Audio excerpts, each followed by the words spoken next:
어디서 무식한 게 아는 척이야? 희재 씨 아버님이 확실하게 약속하셨어. 너 같은 게 뭘 안다고 입을 놀려? 상우가 도희의 어깨를 밀쳤습니다. 수아가 비명을 지르며 뛰어들어와 도희를 부축했지요. 오빠, 정신 차려. 제삿날 이게 무슨 미친 짓이야? 너는 입 닥치고 있어. 이게 다 우리 집안 살리는 길이야. 상우의 고함에 수아는 입술을 깨물며 도희의 손을 꽉 쥐었습니다. 도희는 수아를 보며 살짝 미소 지었습니다. 괜찮다는 무언의 신호였지요. 도희는 상우에게 다가가 이혼 서류를 그의 가슴팍에 꽂아주었습니다. 알겠어요. 원하시는 대로 해드릴게요. 이혼 서류. 제가 도장 찍어서 보내드리죠. 도희는 주방으로 들어가 낡은 가방 하나를 들고 나왔습니다. 현관을 나서는 도희의 뒤로 시어머니 희자의 비아냥이 꽂혔습니다. 대문을 열고 나서자 비가 오려는지 습한 밤바람이 도희의 뺨을 스쳤고 집 앞에는 검은색 고급 세단이 시동을 켠 채 대기하고 있었지요. 차 문이 열리고 박 대표가 정중하게 허리를 숙였습니다. 10년간 고졸이라는 이유로 벙어리처럼 모진 시댁살이와 남편의 냉대를 참아온 도희. 시댁의 제삿날 내연녀를 데려와 매정하게 이혼 서류를 날린 남편을 과연 가만히 두고 볼까요? 도희의 정체를 알게 되면 이 집안에 어떤 피바람이 불게 될지 그녀의 영리한 복수와 감동의 이야기 함께 해주세요. 인생별 사연에 방문해주셔서 감사합니다. 사연 시작 전 구독과 좋아요 부탁드리고 지금 어디서 듣고 계신지 댓글로 남겨주시면 행복한 기운이 그곳으로 전해지도록 마음 쓰겠습니다. 그럼 오늘의 이야기 시작하겠습니다. 고급 빌라가 밀집한 한남동의 저녁은 고요하다 못해 적막하기까지 했습니다. 하지만 그 정적을 깨고 집안 가득 고기 굽는 냄새와 기름진 전 냄새가 진동을 했습니다. 오늘은 이 집의 절대 권력자인 시아버지 한상택의 67번째 생신날이었습니다. 주방 한 구석, 땀방울이 턱 끝까지 맺힌 채 쉴 새 없이 움직이는 손길이 있었습니다. 바로 이 집의 며느리 김도희였습니다. 도희는 벌써 5시간째 서 있었습니다. 며느리 손을 타야 음식이 정갈하다는 시어머니 강희자의 고집 덕분에 도우미, 아주머니도 없이 혼자 차려낸 상이었습니다. 갈비찜의 간을 보고 신선로의 온도를 맞추고 도미찜에 고명을 올리는 도희의 움직임은 기계처럼 정확했습니다. 거실에서는 웃음꽃이 피어났습니다. 한상택의 서울대 동문들과 업계 인사들이 모여 학벌이며 사업 이야기를 늘어놓고 있었지요. 그 화려한 소음들 사이로 도희는 철저히 유령 같은 존재였습니다. 도희야, 거기 다 됐니? 손님들 시장하시단다. 어서 상 내오너라. 강희자의 날카로운 목소리가 주방을 갈랐습니다. 도희는 대답 대신 무거운 녹그릇이 담긴 쟁반을 들고 거실로 향했습니다. 10년을 들어온 목소리였지만 단 한 번도 따뜻한 적 없던 그 말투에 도희의 어깨가 미세하게 떨렸습니다. 상 위에 정갈하게 음식을 내려놓는 도희를 향해 손님 중 한 명이 무심코 말을 건넸습니다. 어이구, 며느님이 참 미인이시네요. 한 대표, 복도 많으셔. 이런 보물 같은 며느리를 얻고. 그 말에 한상택은 허허 웃으며 잔을 비웠지만 곁에 있던 강희자의 표정은 순식간에 굳어졌습니다. 강희자는 찻잔을 내려놓으며 가시 돋친 말을 내뱉었습니다. 보물은 무슨요? 얼굴만 보고 데려왔더니 머리에 든 게 없어서 통 대화가 안 돼요. 우리 상우가 첫사랑이라며 어찌나 우기던지. 학벌이라도 좀 맞아야 사람 구실을 할 텐데 저 애는 그저 손맛 하나로 버티는 애랍니다. 순간 거실의 공기가 싸늘해졌습니다. 칭찬을 건넸던 손님은 무안한 듯 고개를 돌렸고 도희는 고개를 숙인 채 묵묵히 겉절이 접시를 내려놓았습니다. 남편 상우는 그 광경을 보고도 모르는 척 옆에 앉은 친구와 골프 이야기 삼매경에 빠져 있었습니다. 10년 전 도희의 손을 잡으며 평생 지켜주겠다던 그 첫사랑 상우는 이제 없었습니다. 주방으로 돌아온 도희의 눈앞에 개수대에 쌓인 설거지 더미가 보였습니다. 고무장갑을 끼고 찬물에 손을 담갔습니다. 시어머니는 손마디 굵어진다고 늘 찬물을 고집했지요. 얼음장 같은 물이 손끝을 타고 올라왔지만 가슴 속에서 타오르는 뜨거운 불덩이 때문인지 춥지 않았습니다. 그때 시누이 수아가 주방으로 슬그머니 들어왔습니다. 수아는 이 집안에서 유일하게 도희를 안쓰럽게 여기는 존재였습니다. 그녀 역시 딸이라는 이유로 오빠 상우에 비해 차별받으며 자랐기에 도희의 고통을 누구보다 잘 알았지요. 언니, 좀 앉아서 해. 엄마는 정말 왜 저러신데? 사람들 앞에서 꼭 그렇게 망신을 줘야 속이 시원하나? 수아가 건넨 따뜻한 차 한 잔을 보며 도희는 희미하게 웃었습니다. 괜찮아, 아가씨. 하루 이틀 일도 아닌데 뭘. 어서 가서 과일이나 좀 들어요. 언니는 정말 속도 없어? 오빠도 그래. 자기 마누라가 저런 소리를 듣는데 어떻게 입을 꾹 닫고 있어? 진짜 우리 집 남자들 다 답 없어. 언니, 나 사실 요즘 오빠 하는 짓 보면. 수아는 말을 하려다 멈췄습니다. 오빠 상우가 요즘 회사 비서와 심상치 않다는 소문을 들었기 때문입니다. 하지만 차마 며칠째 잠도 못 자고 생신상을 차린 새언니에게 그 말을 전할 용기가 나지 않았습니다. 도희는 수아의 눈빛에서 불안함을 읽었습니다. 하지만 묻지 않았습니다. 사실 도희는 이미 알고 있었거든요. 남편 상우의 외도뿐만 아니라 시아버지가 무리하게 추진하던 신도시 개발 사업이 자금난으로 삐걱거리고 있다는 사실까지도 말입니다. 사람들은 도희가 고졸이라 아무것도 모르는 줄 알았습니다. 그저 시키는 대로 밥하고 빨래하는 식모 같은 며느리인 줄 알았지요. 하지만 도희는 상고 시절 주판알 하나로 전교를 호령하던 수재였습니다. 친정아버지가 남겨주신 작은 맹지가 개발축에 들면서 받은 보상금을 그녀는 지난 10년 동안 조용히 굴려왔습니다. 모두가 잠든 밤 도희는 거실 구석진 곳에 앉아 남편의 서류 가방 속에서 흘러나온 회사 재무 보고서를 훑어보곤 했습니다. 어려운 회계 용어들이 도희의 머릿속에서는 명쾌한 숫자로 정리되었습니다. 이 집안이 얼마나 위태로운 모래성 위에 서 있는지 도희는 숫자를 통해 똑똑히 보고 있었습니다. 거실에서 한상택의 큰 목소리가 들려왔습니다. 이번 사업만 성공하면 우리 한택 건설은 재계 50위권 진입이야. 상우, 너 이번에 투자 유치 제대로 성공해야 한다. 알았어? 걱정 마세요, 아버지. 제 인맥이면 투자계의 큰 손인 제2인베스트먼트 정도는 금방 잡습니다. 상우의 자신만만한 목소리에 도희는 설거지를 멈추고 입가에 비릿한 미소를 띄웠습니다. 상우가 그렇게 애타게 찾는 제2인베스트먼트의 실소유주가 바로 자신의 발치를 닦아주던 아내라는 사실을 그는 꿈에도 모르고 있었습니다.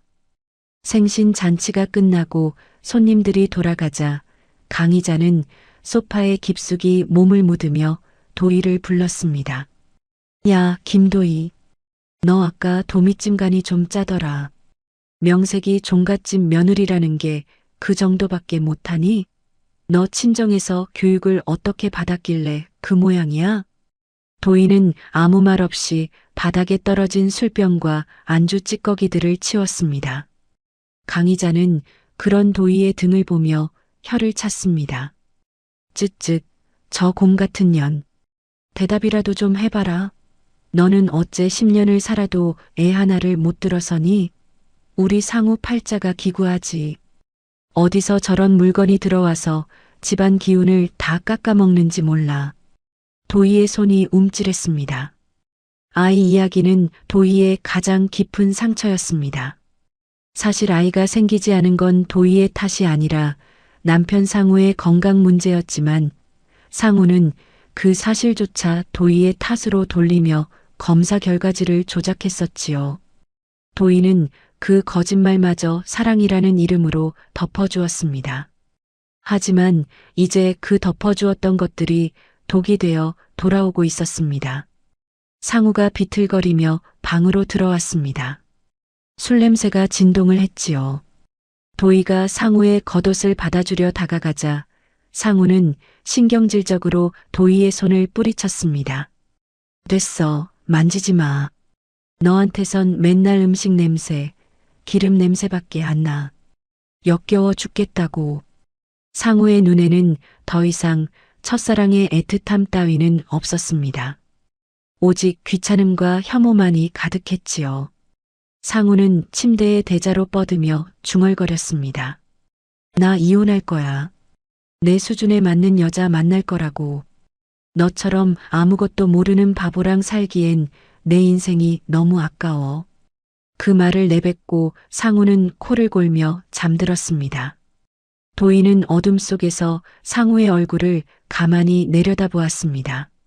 10년 전 가난한 격리였던 자신을 위해 장미꽃 천송이를 바치며 울던 청년은 죽었습니다. 그 청년을 죽인 건 도희의 헌신이 아니라 남편의 뒤틀린 허영심이었습니다. 도희는 조용히 주방으로 내려가 앞치마를 벗었습니다. 그리고 찬장을 열어 낡은 가방 하나를 꺼냈습니다. 그 안에는 남편도 시부모도 모르는 도희만의 보물이 들어 있었습니다.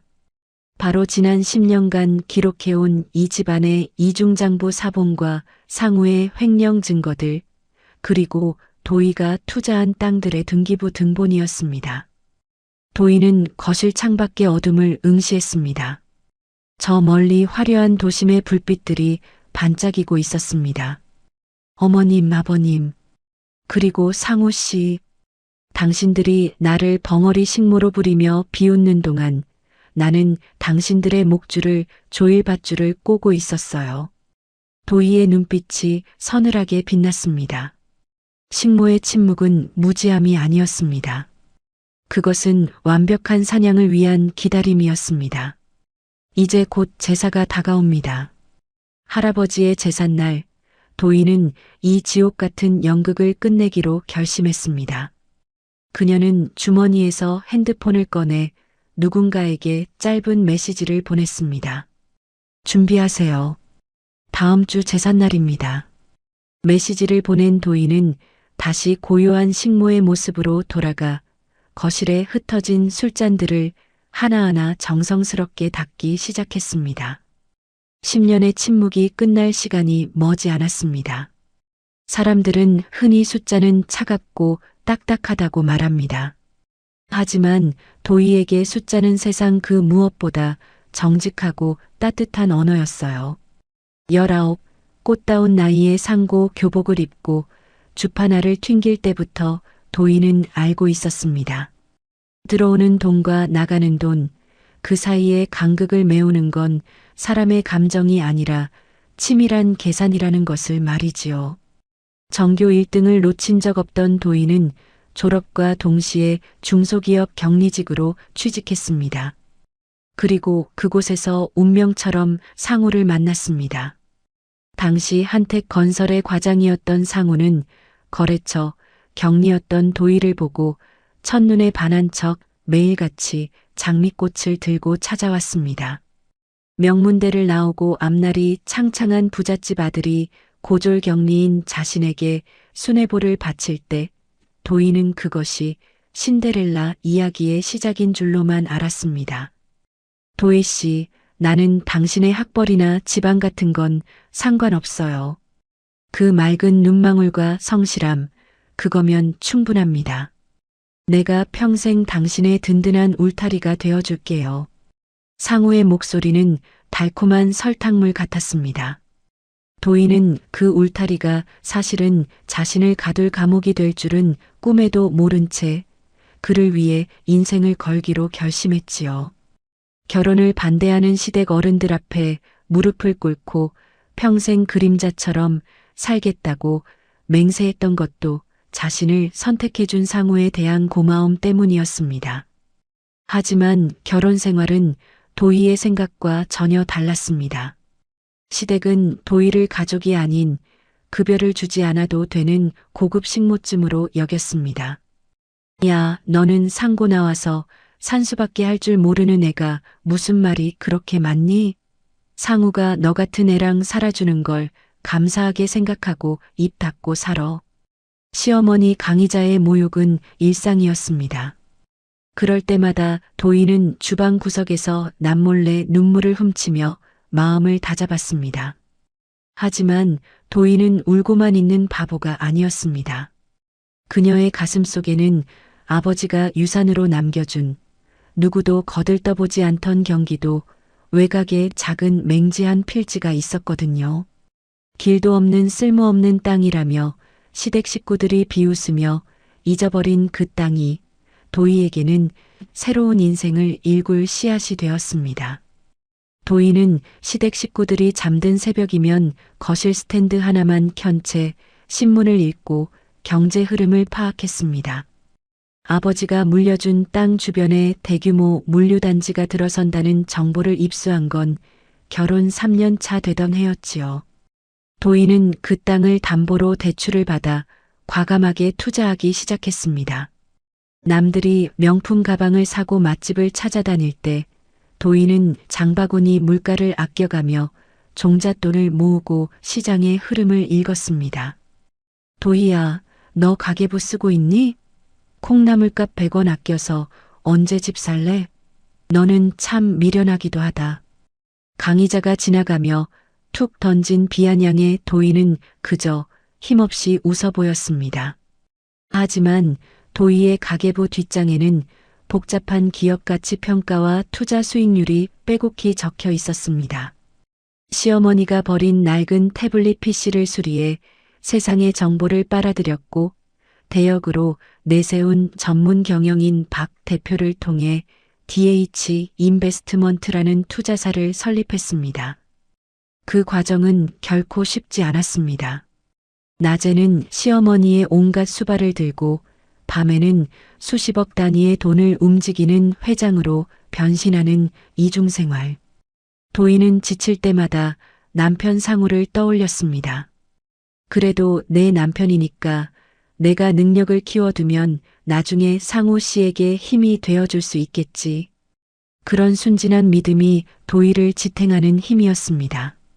도희는 상우를 원망하기보다 자신이 더 완벽한 아내가 되면 언젠가 진심이 통할 거라 믿었습니다. 도희야, 나 요즘 회사 일로 너무 스트레스 받는다. 너랑 있으면 숨이 막혀.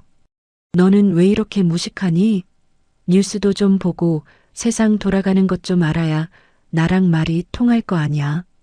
집구석에서 밥만 하니까 뇌가 굳었어? 30번째 생일날 미역국 한 그릇 못 얻어먹고 하루 종일 제사 준비를 하던 도희에게 상우는 이런 비수를 꽂았습니다. 도희는 홀로 거실에 앉아 어둠 속에서 상우의 말을 씹어 삼켰습니다.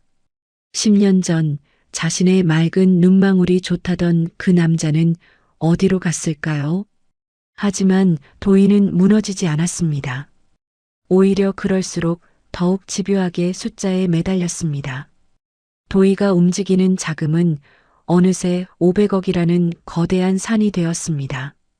투자 시장에서는 베일에 쌓인 거물 K 회장의 안목을 찬양했지만 정작 집안의 남편과 시부모는 도희가 은행 예금, 금리조차 모르는 바보인 줄 알았습니다. 시아버지 한상택은 거실에서 상우와 대화할 때 도희가 옆에서 차를 내와도 전혀 개의치 않았습니다. 도희가 자신들의 사업 이야기를 알아들을 리 없다고 확신했기 때문이지요. 상우야, 이번 신도시 개발 사업에 우리 사활을 걸어야 한다. 자금이 좀 부족하긴 한데 어떻게든 투자처를 알아봐라. 걱정 마세요, 아버지. 요즘 시장에 K 회장이라는 사람 돈이 엄청나다는데 제가 그쪽 줄을 한번 잡아보겠습니다. 도인은 찻잔을 내려놓으며 속으로 생각했습니다. 아버님, 그 사업은 위험해요. 토지 보상 문제도 해결 안 됐고 자금 회수 기간이 너무 길어서 지금 한택건설 재무 상태로는 감당 못 하실 텐데. 하지만 도인은 입을 열지 않았습니다. 10년간 배운 것은 침묵이었습니다. 아내가 조언을 해봤자 어디 무식한 여자가 집안 대사에 끼어드냐는 불호령만 떨어질 게 뻔했으니까요. 도희의 일상은 여전히 주방과 시장, 세탁실을 오가는 단조로운 반복이었습니다. 시장 상인들과 100원을 깎으려 실랑이를 벌이는 도희를 보며 사람들은 그저 평범한 주부라고 생각했지요. 하지만 그 실랑이 끝에 집으로 돌아오는 길 도희는 박 대표와 통화하며 수십억 단위의 매수 타이밍을 결정했습니다. 박 대표님, 한택건설이 노리는 부지 옆쪽 상권은 건드리지 마세요. 거긴 거품이 심합니다. 대신 물류부지 쪽 지분을 더 확보하세요. 곧 정책 발표가 있을 겁니다. 전화를 끊고 집 대문을 열면 도희는 다시 벙어리 며느리로 돌아갔습니다. 앞치마를 두르고 거실 바닥에 얼룩을 닦고 시어머니의 발 마사지를 해주며 하루를 보냈습니다. 어머님, 시원하세요? 시원하긴 뭐가 시원해. 너는 소나기에 힘도 없니? 하여간 제대로 하는 게 하나도 없어. 도희는 묵묵히 시어머니의 발을 주물렀습니다. 시누이 수아는 그런 언니의 뒷모습을 보며 늘 안타까워했습니다. 언니, 왜 그렇게 바보같이 다 받아주고 있어? 엄마가 너무 심한 거 언니도 알잖아. 차라리 오빠한테 말해. 오빠가 엄마 좀 말리게 해. 수아 씨 괜찮아. 어머님은 그냥 성격이 급하셔서 그래. 내가 더 잘하면 되지. 도희는 수아에게 인자하게 웃어 보였지만 마음 한구석은 조금씩 마모되고 있었습니다. 상우를 향한 사랑, 시댁을 향한 헌신, 그 모든 것들이 낡은 헝겊처럼 헤어지고 있었지요. 도희는 여전히 상우가 자신의 첫사랑이자 마지막 사랑이길 바랐습니다. 그래서 상우의 외도 정황을 포착했을 때도 도희는 그것을 믿고 싶지 않아 눈을 감았습니다. 아니야, 상우 씨가 그럴 리 없어. 회사 일이 힘들어서 잠깐 방황하는 거겠지. 내가 더 잘하면, 내가 더 완벽한 아내가 되면 돌아올 거야. 도희는 밤마다 홀로 서재에서 투자 보고서를 읽으며 마음을 달랬습니다. 숫자는 거짓말을 하지 않으니까요. 도희에게 유일한 안식처는 DH 인베스트먼트의 성장 그래프였습니다. 자신이 일궈낸 제국이 커질수록 도희는 자신이 쓸모없는 존재가 아니라는 사실을 확인받고 싶어 했습니다. 어느 날 새벽 도희는 남편의 서랍을 정리하다 낯선 호텔 영수증과 보석가게 전표를 발견했습니다. 도희의 생일날 자신에게는 돈 아깝게 무슨 생일이냐며 면박을 주던 남편이 다른 여자에게는 수백만 원짜리 목걸이를 선물한 기록이었습니다. 도희의 손이 가늘게 떨렸습니다. 상우 씨, 당신 정말 이 정도 수준이었니? 도희는 영수증을 다시 제자리에 넣어두었습니다. 아직은 때가 아니라고 생각했지요. 도희는 여전히 이 가정을 지키고 싶었습니다. 10년의 세월을 바친 첫사랑의 결말이 고작 이런 배신일 리 없다고 스스로를 속이며 도희는 다시 알치마를 고쳐맸습니다. 도희는 주방으로 내려가 남편이 좋아하는 북어국을 끓이기 시작했습니다. 뽀얗게 우러나는 국물을 보며 도희는 다짐했습니다. 이 국물이 다 우러날 때까지 조금만 더 기다려보자고. 하지만 도희의 눈동자에는 예전의 순진한 빛은 사라지고 차갑고 명석한 투자자의 눈빛이 조금씩 스며들고 있었습니다. 10년 전 상우를 위해 모든 것을 버렸던 소녀는 이제 없었습니다. 그 자리에는 거대한 제국을 등에 업은 채 자신의 운명을 결정지을 마지막 순간을 기다리는 한 여자가 서 있을 뿐이었습니다. 도희의 칼질 소리가 적막한 새벽 공기를 갈랐습니다. 뚝뚝. 무심하게 썰리는 무 조각들처럼 도희의 미련도 조금씩 잘려나가고 있었습니다. 장맛비가 시작되려는지 하늘이 온종일 찌푸린 채 낮은 숨을 몰아쉬던 오후였습니다. 도희는 시어머니의 심부름으로 남편 상우의 회사인 한택건설 본사를 찾았지요. 정성껏 달인 한약과 갈아입을 셔츠를 챙겨든 도희의 발걸음은 평소보다 조금 무거웠습니다.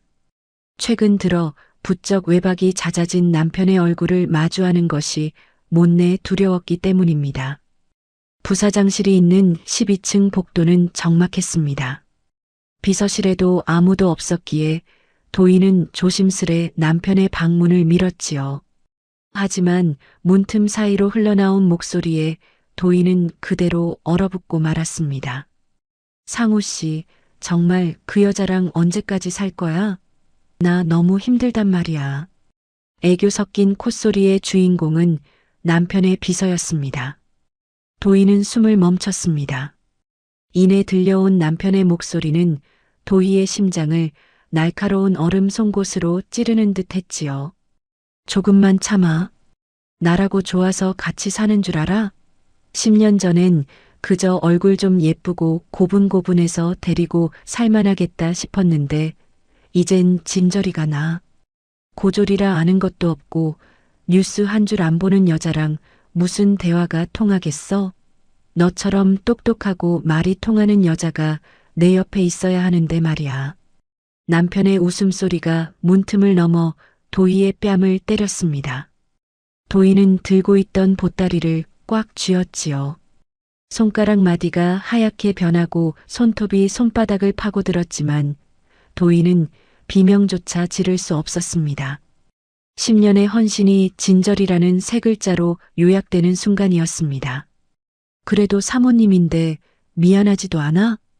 사모님은 무슨, 그냥 집에서 밥이나 하고 청소나 하는 식모야, 식모. 부모님도 걔를 사람 취급 안 하는데 내가 왜 미안해야 하니? 걱정 마. 이번 사업 성공해서 아버지한테 인정받으면 바로 이혼 서류 던질 거니까.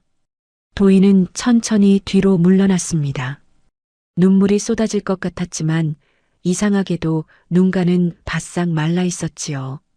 대신 가슴 깊은 곳에서 차가운 냉기가 올라왔습니다. 도희는 비상구 계단에 주저앉아 떨리는 숨을 골랐습니다.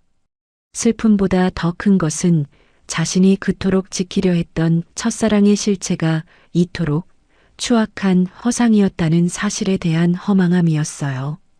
집으로 돌아오는 길, 도희는 차창 밖으로 쏟아지는 빗줄기를 바라보며 생각에 잠겼습니다.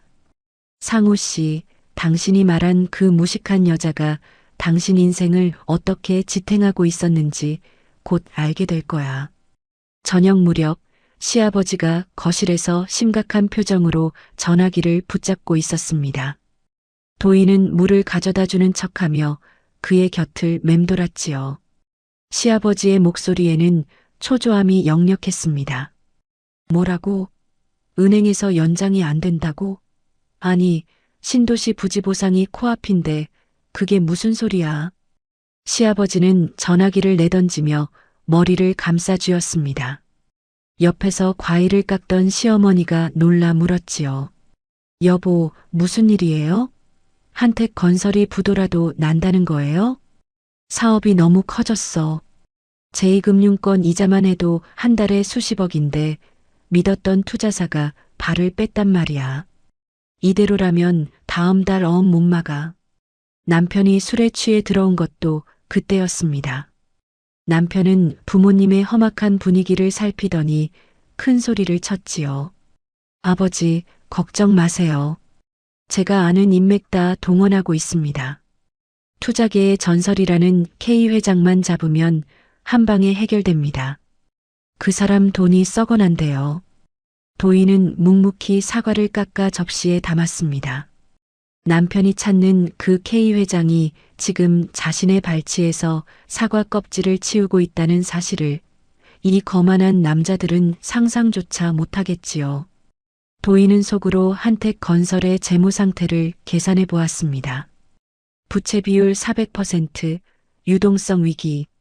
시아버지가 무리하게 진행한 신도시 개발은 이미 돌이킬 수 없는 늪이었습니다. 방으로 돌아온 도희는 책상 밑 깊숙한 곳에서 태블릿 PC를 꺼냈습니다. 대리인 박 대표에게서 온 보고서가 화면 가득 떠올랐지요. 화면에는 한택건설의 자금 흐름과 투자 철회 소식들이 빼곡히 적혀 있었습니다. 10년 전 남편의 따뜻한 눈빛에 속아 자신의 재능을 숨기고 그림자로 살기로 했던 그날이 떠올랐습니다. 하지만 이제 그 그림자는 독을 품은 정갈이 되어 상대를 겨누고 있었습니다. 박 대표님, 미팅은 뒤로 미루세요.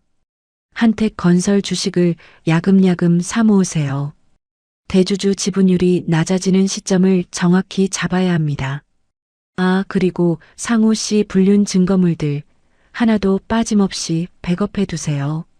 전화를 끄는 도희는 거울 속에 자신을 바라보았습니다. 며칠 밤을 설친 탓에 눈가는 휑했지만 눈동자만큼은 그 어느 때보다 형형하게 빛나고 있었지요. 밤늦게 남편이 방으로 들어와 도희에게 짜증을 냈습니다. 야, 너는 남편이 들어왔는데 인사도 안 하니? 죽었는지 살았는지 관심도 없지? 이래서 고졸이랑은 상대를 말아야 해. 센스가 없어, 센스가. 도희는 차분하게 대답했습니다. 상우 씨, 회사 일이 많이 힘든가 봐요. 술 냄새가 너무 심해요. 힘드냐고? 그래, 힘들다. 너 같은 거 먹여 살리려고 내가 밖에서 얼마나 굽신거리는 줄 알아? 너는 그냥 주는 돈으로 밥이나 처먹고 사니까 세상 편하겠지. 아우, 꼴도 보기 싫어. 남편은 베개를 집어 던지며 소파로 향했습니다. 도희는 방 바닥에 떨어진 베개를 가만히 집어들었지요. 예전 같으면 미안하다며 매달렸을 테지만 지금의 도희는 아무런 감정도 느껴지지 않았습니다. 상우 씨, 당신이 나를 식모라고 부를 때 나는 당신 회사의 목줄을 쥐고 있었어. 당신이 나를 무식하다고 비웃을 때 나는 당신이 망쳐놓은 이중장부를 분석하고 있었지. 도희는 조용히 거실로 나가 서재문 앞에 섰습니다. 안에서는 시아버지가 서류 더미를 뒤지며 한숨을 내뱉는 소리가 들렸습니다. 도희는 문틈으로 보이는 시아버지의 굽은 등을 보며 생각했습니다. 아버님, 며느리를 식모 취급한 대가는 돈으로 계산할 수 없을 만큼 비쌀 겁니다. 제가 10년 동안 침묵한 이자가 얼마나 무서운지 이제 곧 보여드릴게요. 그날 밤 도희는 잠 한숨 자지 않고 시댁의 모든 재무제표와 남편의 외도 증거를 정리했습니다. 하나하나의 서류가 도희에게는 무기가 되었고 숫자는 그 무기를 휘두를 전략이 되었지요. 도희는 울지 않았습니다. 눈물은 자신의 제국을 지키는데 아무런 도움이 되지 않는다는 것을 잘 알았으니까요. 새벽녘 부엌으로 내려온 도희는 찬물을 한 잔 들이켰습니다. 이제 곧 한택건설의 자금줄이 마르기 시작할 것입니다. 도희는 자신이 운영하는 DH 인베스트먼트의 자금을 교묘하게 움직여 시아버지가 추진하는 사업에 급소를 찌를 준비를 마쳤습니다. 상우는 여전히 코를 골며 잠들어 있었고 시어머니는 거실 소파에 앉아 한숨을 쉬고 있었습니다. 도희는 그들 사이를 유령처럼 지나쳐 다시 주방으로 들어갔습니다. 아침상을 차려야 할 시간이었으니까요. 도희는 쌀을 씻으며 생각했습니다. 이 쌀이 밥이 되는 시간 동안 시댁의 운명은 이미 기울기 시작했다고 말이지요. 10년의 인내가 빚어낸 복수는 이제 누구도 막을 수 없는 거대한 해일이 되어 한택건설과 그 오만한 가족들을 향해 달려가고 있었습니다. 침묵의 대가는 혹독할 것입니다. 도희의 눈가에 서늘한 미소가 번졌습니다. 아침 7시 식탁 앞에 모여 앉은 식구들은 여느 때와 다름없이 도희가 차려낸 국과 반찬을 먹었습니다. 시아버지는 여전히 미간을 찌푸린 채 신문을 보았고 남편은 숟가락을 들 힘도 없다며 투덜댔지요. 도희는 그들의 뒤에서 묵묵히 국을 펐습니다. 야, 김도희. 국이 왜 이렇게 식었니? 너는 정말 제대로 하는 게 하나도 없어. 남편의 핀잔에도 도희는 그저 고개를 숙였습니다. 죄송해요. 다시 데워올게요. 도희는 식은 국그릇을 들고 주방으로 향했습니다. 하지만 그녀의 속마음은 차갑게 타오르고 있었습니다. 상우 씨, 이 국이 당신이 이 집에서 먹는 마지막 따뜻한 국이 될지도 몰라요. 도희는 가스레인지 불을 켜며 깊은 숨을 내쉬었습니다.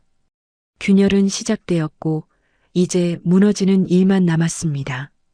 한택 건설의 자금줄에 가느다란 금이 가기 시작한 그날 밤, 집안의 공기는 평소보다 훨씬 무겁고 습했습니다.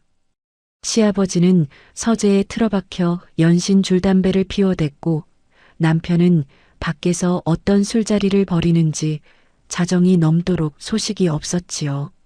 시어머니는 거실 소파에 앉아 수입 가구 카탈로그를 뒤적이며 공허한 허영심을 달래고 있었습니다.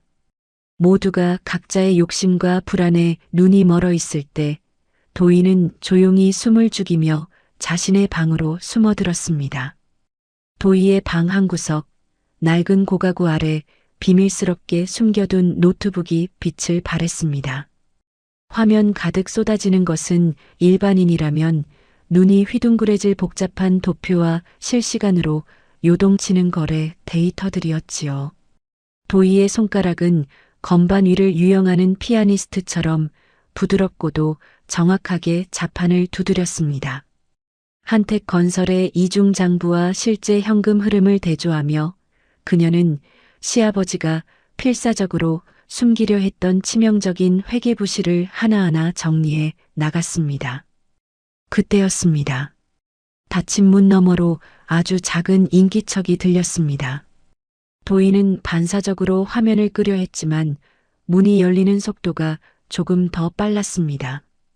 언니, 아직 안 자? 내가 따뜻한 우유 좀 가져왔는데.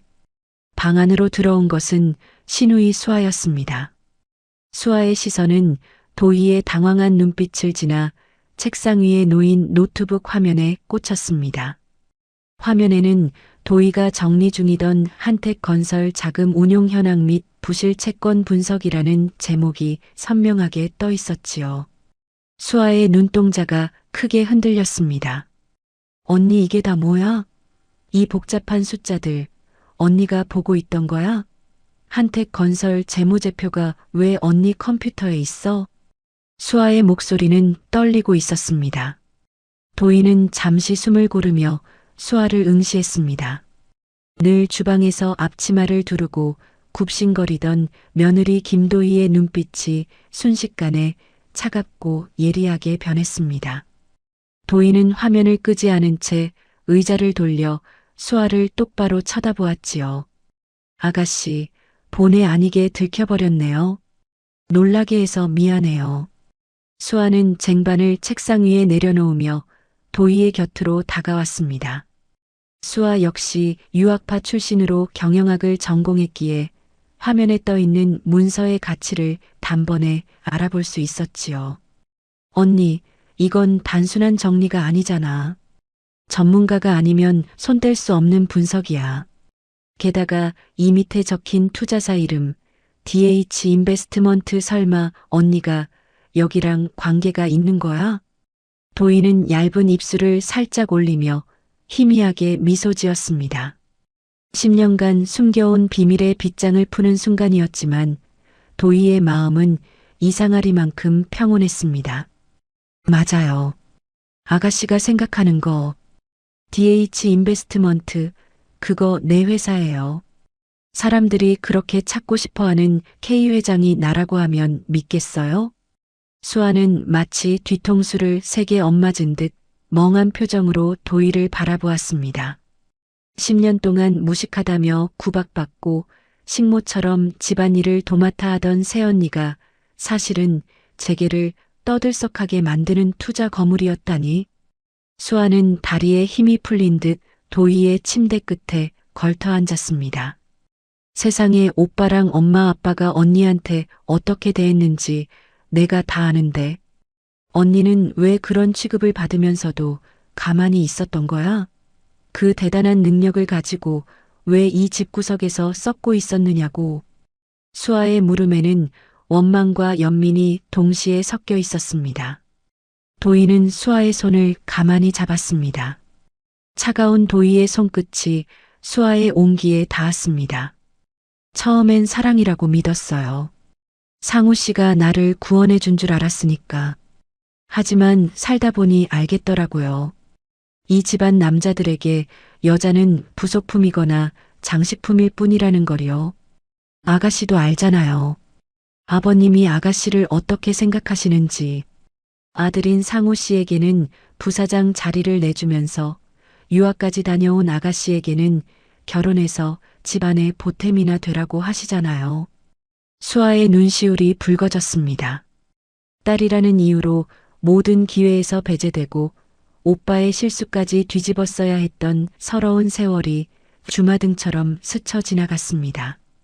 수아는 입술을 깨물며 고개를 끄덕였습니다. 맞아. 나도 이 집안이 지긋지긋해. 위선적이고 오만하고 특히 오빠가 요즘 언니 몰래 하는 짓들. 나 정말 토할 것 같아.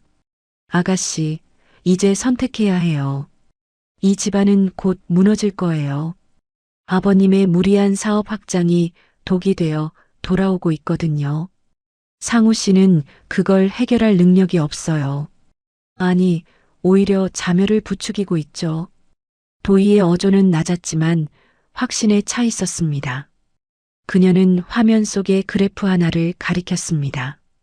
한택 건설의 자금줄, 내가 다 쥐고 있어요. 내가 손을 놓는 순간 아버님과 상우 씨가 쌓아 올린 허세의 성은 모래알처럼 흩어질 거예요. 수아 씨, 나랑 같이 새 판 짤래요? 오빠 밑에서 찌꺼기나 챙기는 들러리 말고 당당하게 자기 경영을 하는 경영인으로 살게 해줄게요. 수아는 도희의 눈동자 속에서 타오르는 뜨거운 불꽃을 보았습니다. 그것은 단순한 복수심이 아니었습니다. 무시당하고 짓밟혔던 삶을 스스로 구원하려는 강한 의지였지요. 수아는 도희의 손을 꽉 맞잡았습니다. 언니, 아니 대표님, 나 어떻게 하면 돼? 내가 뭘 도와주면 이 지옥 같은 집구석에서 우리 둘 다 웃으면서 나갈 수 있을까? 도희는 수아를 끌어당겨 귓속말을 하듯 낮게 속삭였습니다. 아가씨는 지금처럼 아버님과 상우 씨 곁에서 성실한 딸이자 동생으로 남으세요. 대신 그들이 숨기고 싶어하는 내부 정보들, 특히 이번 신도시 사업의 실제 계약 주체들과 이면 합의서들이 어디 있는지 알아내야 해요. 상우 씨가 요즘 만나는 그 여자와 나누는 대화들도 놓치지 말고요. 두 여자의 눈빛이 허공에서 얽혔습니다. 10년 동안 외톨이였던 도희에게 처음으로 든든한 아군이 생긴 순간이었지요. 수아는 도희의 방을 나가기 전 문고리를 잡고 뒤를 돌아보았습니다. 언니 고마워. 나를 믿어줘서. 그리고 미안해. 우리 집구석이 언니한테 저지른 잘못들 내가 다 갚을 순 없겠지만 최선을 다해서 언니 편에 설게. 도희는 고개를 끄덕이며 수아를 배웅했습니다. 다시 혼자가 된 방 안에서 도희는 우유 한 모금을 마셨습니다. 차가웠던 우유가 목을 타고 넘어가며 기분 좋은 온기를 남겼습니다. 다음 날 아침 식탁 풍경은 변함없었습니다. 시어머니는 도희가 차려낸 반찬 투정을 했고 시아버지는 신문을 보며 상우에게 호통을 쳤지요. 이 녀석아, 투자 유치 어떻게 됐어? DH 인베스트먼트 쪽 사람이랑 다리가 닿긴 한 거야? 남편 상우는 밥을 씹으며 건성으로 대답했습니다. 아, 아버지. 조금만 기다리시라니까요. 그쪽 박 대표라는 사람이 원체 까다로워야 말이죠. 조만간 좋은 소식 있을 겁니다. 그 광경을 지켜보던 수아는 평소와 달리 차분한 목소리로 거들었습니다. 오빠, 너무 서두르지 마. DH 같은 큰 회사가 아무한테나 투자하겠어? 철저하게 실력을 보겠지. 내가 오빠 좀 도와줄까? 나도 회사 재무 쪽 좀 보고 싶은데. 상우는 코방귀를 뀌었습니다. 내가 뭘 안다고 나서? 너는 그냥 가만히 있다가 좋은 집안에 시집이나 가. 경영은 남자가 하는 거야. 수아는 상우의 무시에 예전처럼 화를 내는 대신 주방에 있는 도희와 짧게 눈을 맞췄습니다. 도희는 살짝 고개를 끄덕였지요. 됐어, 아가씨. 잘하고 있어. 라는 무언의 응원이었습니다. 도희는 다시 국그릇을 날랐습니다. 평소와 같은 벙어리 며느리의 모습이었지만 그녀의 머릿속에서는 수아가 가져다 줄 정보들을 바탕으로 한택건설을 인수합병할 거대한 설계도가 그려지고 있었습니다. 시댁 식구들이 도희를 무시하며 비웃는 그 시간에도 보이지 않는 덫은 점점 더 촘촘하게 그들을 조여오고 있었습니다. 오후가 되자 도희는 장을 보러 간다는 핑계로 집을 나섰습니다. 시장 통로 구석에서 그녀를 기다리고 있던 것은 박 대표였습니다. 검은 선글라스를 쓴 박 대표는 정중하게 허리를 숙여 인사했지요. 회장님, 계획대로 진행 중입니다. 한택 건설의 자금난 소문이 시장에 퍼지기 시작했습니다. 이제 주가만 흔들면 됩니다. 도희는 차창 밖으로 보이는 한남동의 풍경을 냉정하게 바라보았습니다. 박 대표님, 수아 씨를 통해 내부 자료가 들어올 거예요. 자료가 확인되는 대로 공격 시작하세요. 아, 그리고 상우 씨에게는 희망 고문을 좀 더 하세요. 당장 투자를 거절하지 말고 될 듯 말 듯 애를 태우란 말입니다. 그래야 그 사람이 더 깊은 수렁으로 발을 들이밀 테니까요. 도희의 지시는 단호했습니다. 그녀는 다시 낡은 시장 바구니를 들고 집으로 향했습니다. 현관문을 열자마자 들려오는 시어머니의 짜증 섞인 목소리. 아, 김도희, 너 장 보러 가서 자고 왔니? 남편 올 시간 다 됐는데 저녁 준비 안 해?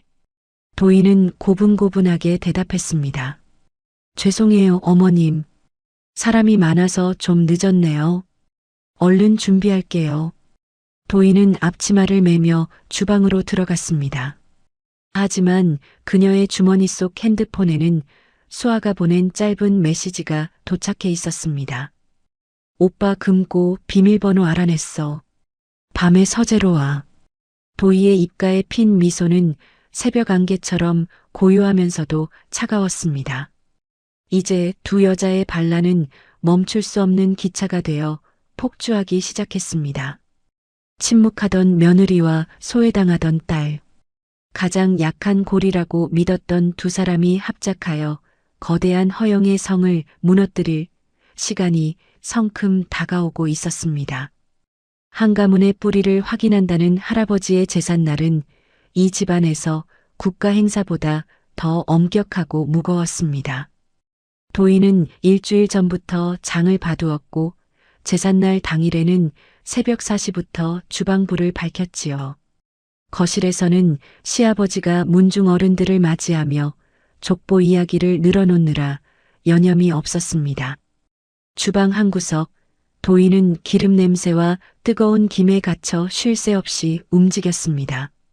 야, 김도희, 전 색깔이 왜 이 모양이니? 조상님들 보시기에 부끄럽지도 않아? 얼른 다시 붙여내라. 시어머니의 날카로운 목소리가 주방을 찢어발겼습니다. 도희는 퉁퉁 부은 손으로 다시 뒤집개를 잡았습니다.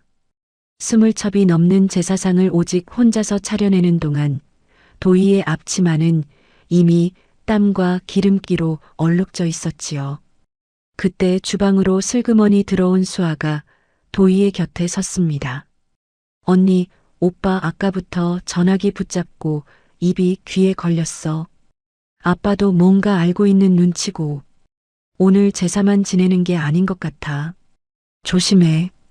수아의 걱정스러운 속삭임에도 도희는 묵묵히 탕국을 저었습니다. 도희는 이미 알고 있었습니다.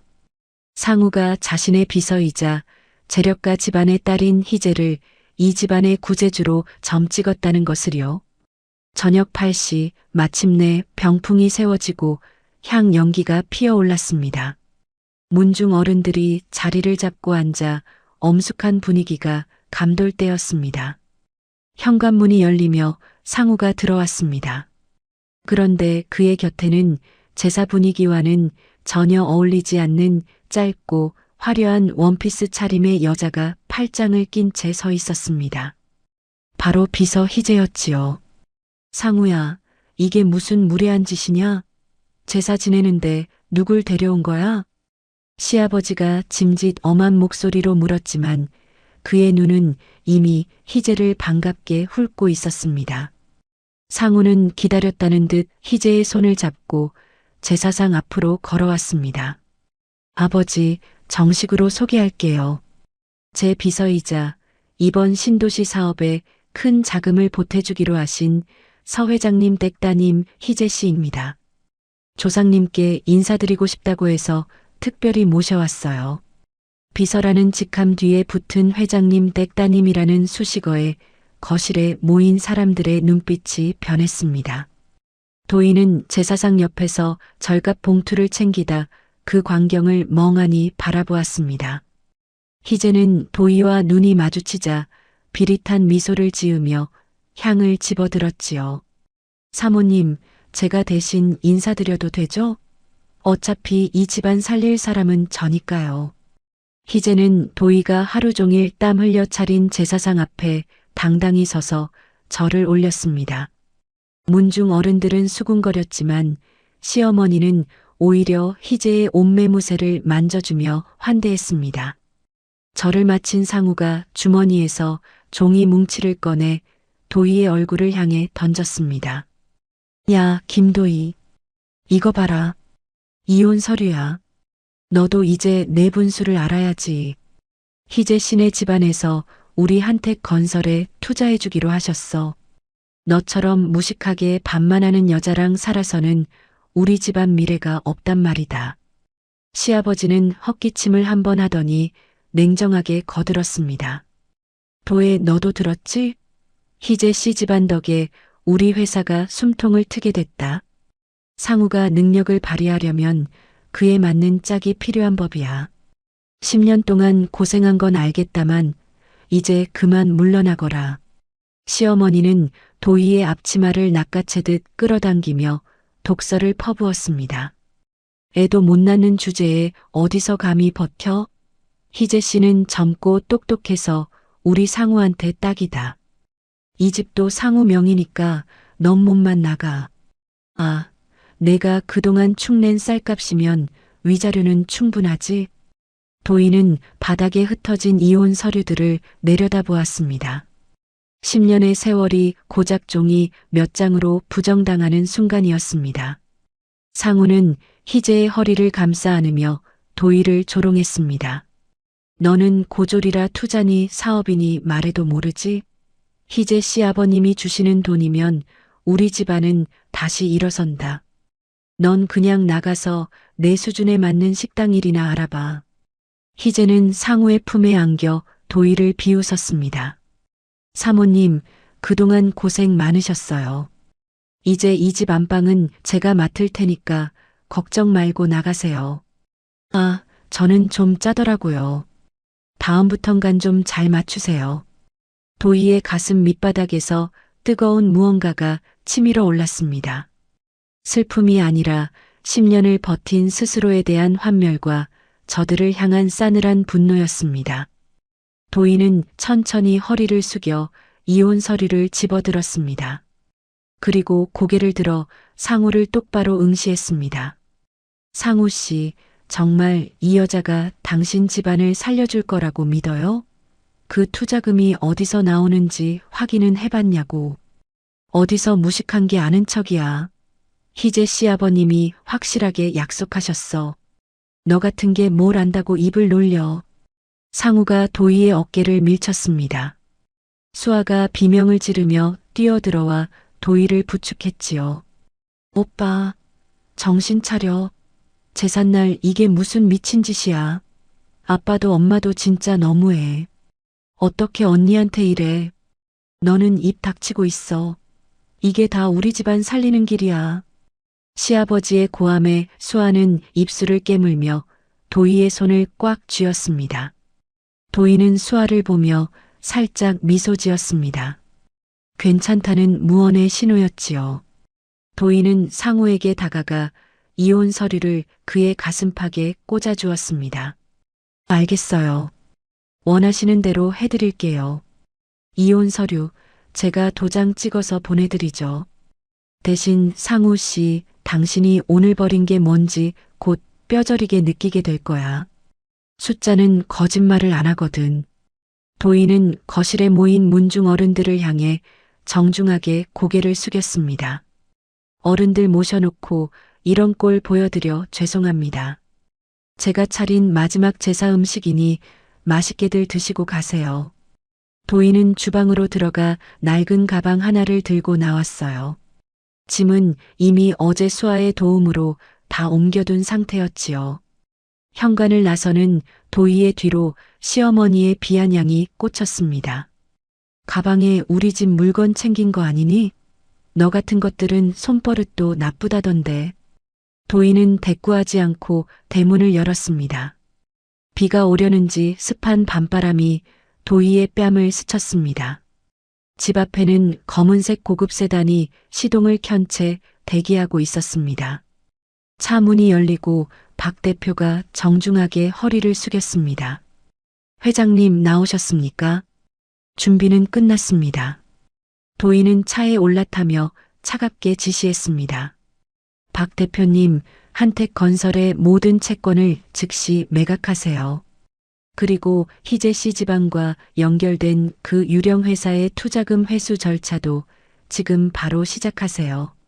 내일 아침 한상택 대표와 한상우 부사장이 어떤 얼굴로 출근하는지 아주 궁금하네요. 세단은 한남동의 가파른 언덕을 유유히 내려갔습니다. 차창 밖으로 멀어지는 집을 보며 도희는 조용히 앞치마 끈을 손으로 훑쳤습니다. 10년 동안 자신을 묶어두었던 그 낡은 끈을 비로소 풀어버린 기분이었지요. 상우 씨, 당신이 믿는 그 투자가 사실은 내가 던진 미끼였다는 걸 알면 어떤 표정을 지을까? 당신이 식모라고 비웃던 마누라가 당신 목숨줄을 쥐고 있다는 걸 알게 될 때 말이야. 도희의 눈동자가 어둠 속에서 형형하게 빛났습니다. 그녀는 가방에서 핸드폰을 꺼내 수아에게 메시지를 보냈습니다. 아가씨, 고생했어. 이제 아가씨 목도 내가 찾아줄게. 내일 사무실에서 보자. 잠시 후 수아에게서 답장이 왔습니다. 언니, 나도 방금 짐 싸서 나왔어. 그 사람들 이제 내 가족 아니야. 내일 봐, 대표님. 도희는 핸드폰을 내려놓고 창가에 머리를 기댔습니다. 10년의 침묵, 그 시간 동안 쌓인 이자는 이제부터 본격적으로 청구될 것입니다. 제삿날 불륜녀를 데리고 와 자신을 내쫓은 그 오만함에 대한 대가는 그들이 가진 모든 재산을 다 털어도 부족할 만큼 가혹할 것이었어요. 시댁 거실에서는 지금쯤 상우와 희재가 축배를 들고 있겠지요. 하지만 그 술잔이 독배로 변하는 데는 반나절도 걸리지 않을 것입니다. 도희는 이제 벙어리 며느리 김도희가 아닌 DH인베스트먼트의 수장 김도희로서 새로운 아침을 맞이할 준비를 마쳤습니다. 그녀의 입가에 핀 서늘한 미소가 칠흑 같은 밤 공기 속으로 흩어졌어요. 한남동 저택의 대문이 닫히던 그 밤, 도희는 단 한 번도 뒤를 돌아보지 않았습니다. 10년의 세월을 바친 집이었지만 그곳을 나서는 도희의 발걸음은 깃털처럼 가벼웠지요. 그 곁에는 낡은 가방 하나를 든 채 언니의 손을 꼭 잡은 시누이 수아가 있었습니다. 도희는 자신을 기다리던 검은색 세단에 수아를 태우고 강남의 마천루 사이에 우뚝 솟은 DH 인베스트먼트 본사로 향했습니다. 다음 날 아침 도희는 평소처럼 새벽 기도를 가는 대신 10년간 옷장 깊숙이 숨겨두었던 짙은 감색의 수트를 꺼내 입었습니다. 거울 속의 여자는 더 이상 기름 냄새 풍기며 시어머니의 발을 주무르던 며느리 김도희가 아니었습니다. 날카로운 눈빛과 서늘한 기품을 가진 투자계의 거물 K 회장이 그곳에 서 있었지요. 도희는 거실에서 불안한 눈으로 자신을 기다리던 수아를 불렀습니다. 수아 씨 많이 놀랐죠? 10년을 속만 끓이던 새언니가 갑자기 이런 모습으로 나타나서 수아는 찻잔을 든 손을 미세하게 떨며 도희를 바라보았습니다. 언니 아니 정말 이게 다 뭐야? 이 거대한 사무실이며 밖에서 언니한테 고개 숙이던 그 많은 사람이며 내가 알던 우리 언니 맞긴 해? 주방에서 나물 다듬고 엄마한테 욕먹던 그 바보 같은 사람 맞느냐고. 도희는 수아의 옆에 앉아 차분하게 말을 이어갔습니다. 미안해요. 하지만 수아 씨도 알잖아. 내가 실력을 드러내는 순간 아버님과 오빠는 나를 이용하려 들었을 거라는 걸. 나를 사랑해서가 아니라 내 돈을 사랑해서 나를 가둬두려 했을 거야. 수아 씨, 유학 시절에 썼던 경제 보고서들 내가 다 읽어봤어. 당신 그 재능, 오빠 술주정 받아주는데 쓰기엔 너무 아깝지 않아? 이제 나랑 같이 해봐요. 우리 둘이서 그 오만한 남자들이 세운 모래성을 제대로 한번 무너뜨려 보자고. 도희는 미리 준비해둔 명패를 수아 앞에 내밀었습니다. 전략기획이사 한수아. 수아의 눈에서 참아왔던 눈물이 툭 떨어졌습니다. 10년 세월 여자라는 이유로 집안의 투명 인간 취급받던 서름이 그 이름 석자에 씻겨 내려가는 듯 했지요. 언니나 정말 잘할 수 있을까? 나 아빠랑 오빠한테 한 번도 인정받아 본 적 없는데. 수아 씨는 이미 충분히 훌륭한 재원이야. 내가 10년 동안 지켜봤잖아. 이제 그 실력 세상에 보여줘요. 한택건설은 이제 낡은 배야. 우리같이 그 배에서 소중한 것들만 건져내서 새 항해를 시작하자고요. 두 여자가 새로운 결속을 다지는 동안 한남동 저택은 그야말로 아비규환이었습니다.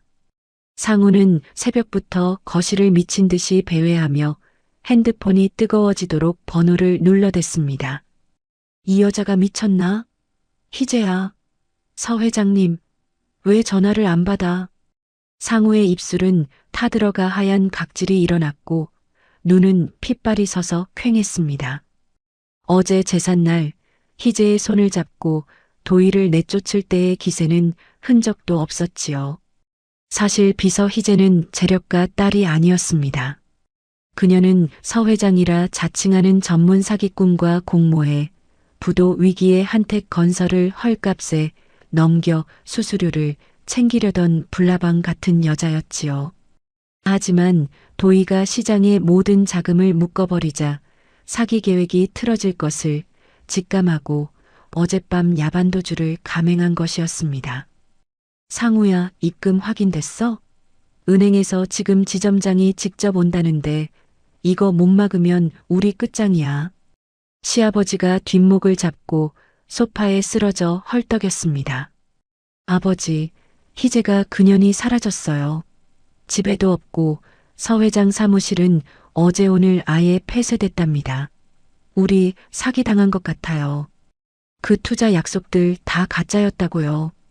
상우의 절규에 시어머니 강희자가 거실로 뛰어나와 통곡했습니다. 그럴 리가 없다. 희재가 얼마나 참하고 돈 많은 집 딸인데 이게 다 그 재수 없는 김도인년 때문이야. 걔가 제삿날에 말을 끼우고 나가서 이 사달이 난 거라고. 상우는 시어머니의 비명소리에 귀를 막았습니다. 이제 남은 시간은 단 4시간. 상우는 마지막 동아줄을 잡는 심정으로 투자계의 전설 K 회장에게 연락을 취했고 기적처럼 면담 허락을 받아냈습니다. 상우와 시아버지는 세수도 못한 꼴로 DH 인베스트먼트 사옥으로 달려갔습니다. 회장실 앞 상우는 땀에 젖은 셔츠를 바지 안으로 쑤셔 넣으며 박 대표의 옷자락을 붙잡았습니다. 박 대표님, 제발 회장님께 말씀 잘 좀 부탁드립니다. 저희 회사가 이번 고비만 넘기면 정말 크게 보답하겠습니다. 박 대표는 차가운 침묵으로 일관하며 육중한 회장실 문을 열었습니다. 방 안에는 숨막히는 정적이 흐르고 있었지요. 거대한 가죽 의자가 창밖을 향해 돌아서 있었습니다. 시아버지와 상우는 의자가 채 돌아가기도 전에 바닥에 엎드려 머리를 조아렸습니다. 회장님, 한택건설 한상택입니다. 저희 좀 살려주십시오. 죽을 죄를 지었습니다. 시아버지가 비굴한 목소리로 애원할 때 의자가 천천히 회전했습니다. 상우는 마른 침을 삼키며 고개를 들었습니다. 그리고 그 순간 상우는 자신의 눈을 의심하며 뒤로 낮아빠졌습니다. 당신? 김도혜? 내가 왜 거기 앉아 있어? 상우의 목소리는 공포로 떨리고 있었습니다. 시아버지 역시 귀신을 본 듯 눈을 부릅뜨고 도희를 가리켰지요. 이게 무슨 해괴망측한 짓이냐? 도희, 너 여기가 어디라고 감히 회장 의자에 앉아 있어. 당장 내려오지 못해. 도희는 여유롭게 찻잔을 들어 한 모금 마셨습니다. 그리고 책상 위에 놓인 두툼한 파일을 툭 던졌지요. 아버님, 상우 씨. 아직도 꿈을 꾸고 계시네요. 여기가 어디냐고요? 내가 10년 동안 당신들 뒤치다꺼리하며 밤잠 안 자고 세운 내 제국이에요. 당신들이 구걸하러 온 그 K 회장이 바로 나라고요. 도희의 말 한마디 한마디가 상우의 가슴에 대못처럼 박혔습니다. 상우는 정신 나간 사람처럼 웃음을 터뜨리다가 다시 안색이 파랗게 질렸습니다. 말도 안 돼. 내가 고작 상고 나와서 격리 보던 내가 어떻게 이런 회사를 이건 사기야. 내가 우리 집 돈 빼돌려서 만든 거 아니야? 옆에 서 있던 수아가 차가운 목소리로 끼어들었습니다. 오빠, 추하게 굴지 마. 언니가 10년 동안 가계부 쓰는 척하면서 분석했던 게 다 오빠네 회사 재무제표였어. 오빠가 술 취해 자고 있을 때 언니는 뉴욕 시장 지표 보고 있었다고. 지금 오빠가 들고 온 그 신도시 사업권, 그거 이미 언니가 시장에서 쓰레기 취급받게 손 써놨어. 알겠어? 상우는 비로소 현실이 보이기 시작했습니다. 어제 자신이 걷어찬 여자가 사실은 자신의 목줄을 쥐고 있는 거물이었다는 사실이 뼈아프게 밀려왔지요. 상우는 무릎으로 기어와 도희의 책상 끝을 붙잡았습니다. 도희야, 여보, 내가 잘못했어. 내가 잠시 미쳤었나 봐. 그 비서년이 자꾸 유혹하니까 나도 피해자야. 우리 10년 살았잖아. 부부정을 생각해서라도 한 번만 기회를 줘. 응? 도희는 상우의 손을 벌레 보듯 쳐다보며 천천히 치웠습니다. 상우 씨, 당신은 지금도 나를 사랑해서 붙잡는 게 아니야. 당신 앞에 있는 이 책상, 이 건물, 이 돈이 아까워서 매달리는 거지. 당신의 그 천박함은 10년이 지나도 변하질 않네. 도희는 서랍에서 이혼 서류를 꺼내 상우의 얼굴 앞에 내던졌습니다. 도장 찍어왔어요. 위자료는 청구 안 할게요. 대신 오늘 오후 사실을 기해 한택건설의 모든 채권을 회수하겠습니다. 아버님, 상우 씨, 이제 집으로 가셔서 짐 싸세요. 어머님께 전하세요. 무식한 며느리가 나가는 길에 집문서도 같이 들고 나갔다고요. 시아버지는 충격에 입을 벌린 채 굳어버렸고 상우는 보안 요원들에 의해 질질 끌려나가면서도 도희의 이름을 울부짖었습니다. 도희야, 여보, 안 돼. 한 번만 살려줘.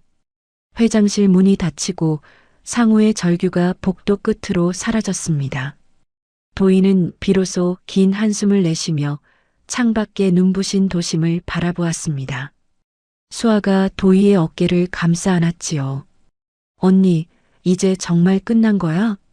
아니, 이제부터 시작이야. 그들이 10년 동안 나를 깎아내린 만큼 나도 그들의 오만함을 하나하나 깎아내 줄 거야. 도희는 다시 자리에 앉아 인터폰을 들었습니다. 박 대표님, 한택건설 압류 절차 바로 진행하세요. 단 100원 한 톨도 그들 수중에 남지 않게. 도희의 눈동자는 그 어느 때보다 서늘하게 빛나고 있었습니다. 10년의 침묵이 만들어낸 여왕의 복수극은 이제 막 서막을 올렸을 뿐이었습니다. 창밖의 태양은 눈부시게 빛났지만 상우 부자가 맞이할 내일은 칠흑 같은 어둠뿐이었습니다. 한남동 저택의 거실에는 전운을 넘어선 서늘한 냉기가 감돌고 있었습니다. 어제 도희의 정체를 확인하고 혼비백산하여 돌아온 상우와 시아버지는 밤새 한숨도 자지 못한 채 거실 소파에 널브러져 있었지요.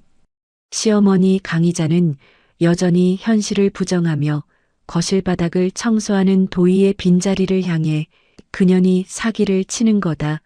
어디서 감히 며느리가 시부모를 속이느냐며 허공에 대고 악을 쓰고 있었습니다. 그때 저택의 육중한 문이 열리며 도희가 들어섰습니다. 도희는 어제 보았던 그 서늘한 감색 수트 차림에 한치의 흐트러짐 없는 모습이었습니다.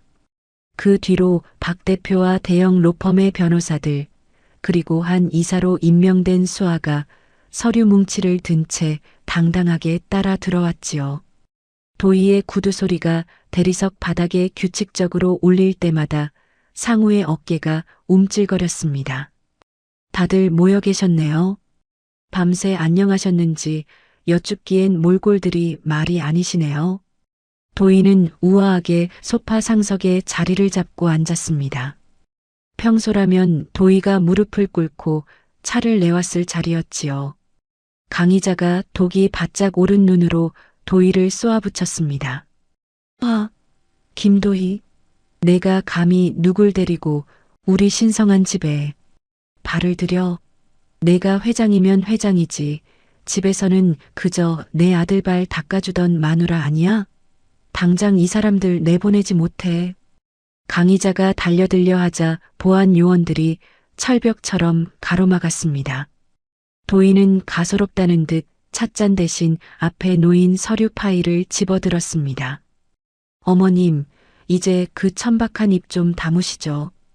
제가 10년 동안 어머님 입에서 나오는 그 오물 같은 말들을 참아준 건 제가 착해서가 아니라 당신들의 바닥이 어디까지인지 기록하기 위해서였으니까요. 도희는 테이블 위에 두툼한 서류 뭉치를 펼쳤습니다. 그것은 도희가 3650일 동안 이 집에서 겪은 모든 일을 숫자로 치환한 인생 정산서였습니다. 상우 씨 아버님, 두 분은 제가 10년 동안 이 집에서 밥만 하고 빨래만 한 줄 아시죠? 자, 여기 제가 작성한 3650일의 노동 및 피해 청구서입니다. 일단 이거부터 정산하고 비즈니스 이야기 하시죠. 도희가 내민 서류 첫 장에는 충격적인 숫자들이 적혀 있었습니다. 지난 10년간 하루 평균 16시간의 가사노동, 시부모 수발비, 명절과 제사 때마다 20인분이 넘는 음식을 혼자 차려낸 특근 수당, 그리고 상우 씨의 숱한 외도를 뒤처리하며 받은 정신적 위자료까지. 이 모든 걸 전문 노무사와 변호사가 검토해서 산출한 금액이 정확히 25억 8천만 원입니다. 뭐? 25억? 너 미쳤니? 너 우리가 먹여주고 재워준 값이 얼마인데 어디서 돈을 달래? 내가 우리 집 덕분에 비단옷 입고 산 거 아니야. 강희자가 비명을 질렀지만 도희는 눈 하나 깜짝하지 않고 다음 페이지를 넘겼습니다. 어머님, 제가 입은 비단옷보다 제가 흘린 눈물로 젖은 앞치마가 더 많았다는 거 모르세요? 제가 먹은 밥값요? 그건 어머님이 저한테 던지셨던 그 수많은 독설과 구박값으로 퉁칠까요? 애도 못 들어서는 쓸모없는 년 고졸이라 무식해서 입도 벙긋하지 말하던 그 말들. 제가 다 녹음해뒀거든요. 모욕죄와 인격 모독에 대한 손해배상 청구 이미 법원에 접수됐습니다. 상우는 서류 속의 적나라한 기록들을 보며 부르르 떨었습니다. 자신이 술에 취해 도희에게 베개를 던졌던 날 비서 희재와 통화하며 도희를 집 지키는 식모라고 비하했던 대화 내용들이 날짜와 시간까지 정확하게 기록되어 있었지요. 도희야 여보, 아무리 그래도 이건 너무하잖아. 우리가 가족이었잖아. 상우의 비굴한 목소리에 도희가 서류를 테이블에 내팽개쳤습니다. 가족? 상우 씨가 말하는 가족은 자기 앞길 막히면 언제든 내다버리는 소모품이었나 보지. 당신이 그랬지? 수준 맞는 사람 만나라고. 지금 내 수준에서 당신은 그냥 내 돈 떼먹으려는 파산 예정자일 뿐이야. 당신이 믿었던 그 잘난 한택 건설의 채권 80%를 지금 내가 들고 있어. 내가 오늘 당장 상환 요구를 하면 당신들은 이 집에서 팬티 한 장 못 챙기고 나가야 한다고. 시아버지 한상택이 떨리는 손으로 가슴을 움켜쥐었습니다. 도희야. 아니, 김 회장. 정말 이렇게까지 해야겠느냐? 우리가 잘못한 건 인정하마. 하지만 우리 가문을 무너뜨리면 너에게 남는 게 뭐냐? 너도 이 집 며느리로 살았던 세월이 있잖니. 남는 거요? 정이죠. 아버님은 10년 동안 저를 단 한 번이라도 사람으로 보신 적 있나요? 돈 한 푼 안 드는 유능한 일꾼, 그 이상도 이하도 아니었잖아요.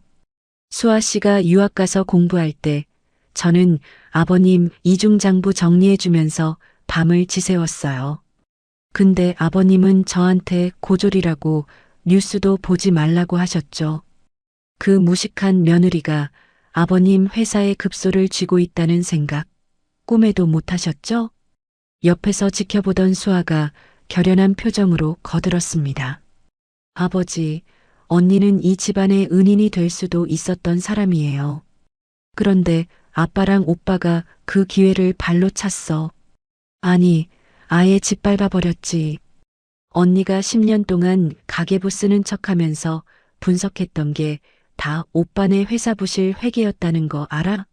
오빠가 술 마시고 계집질할 때 언니는 우리 집안 무너질 거 대비해서 자기 제국을 건설했다고. 수아의 일갈에 상우는 고개를 들지 못했습니다.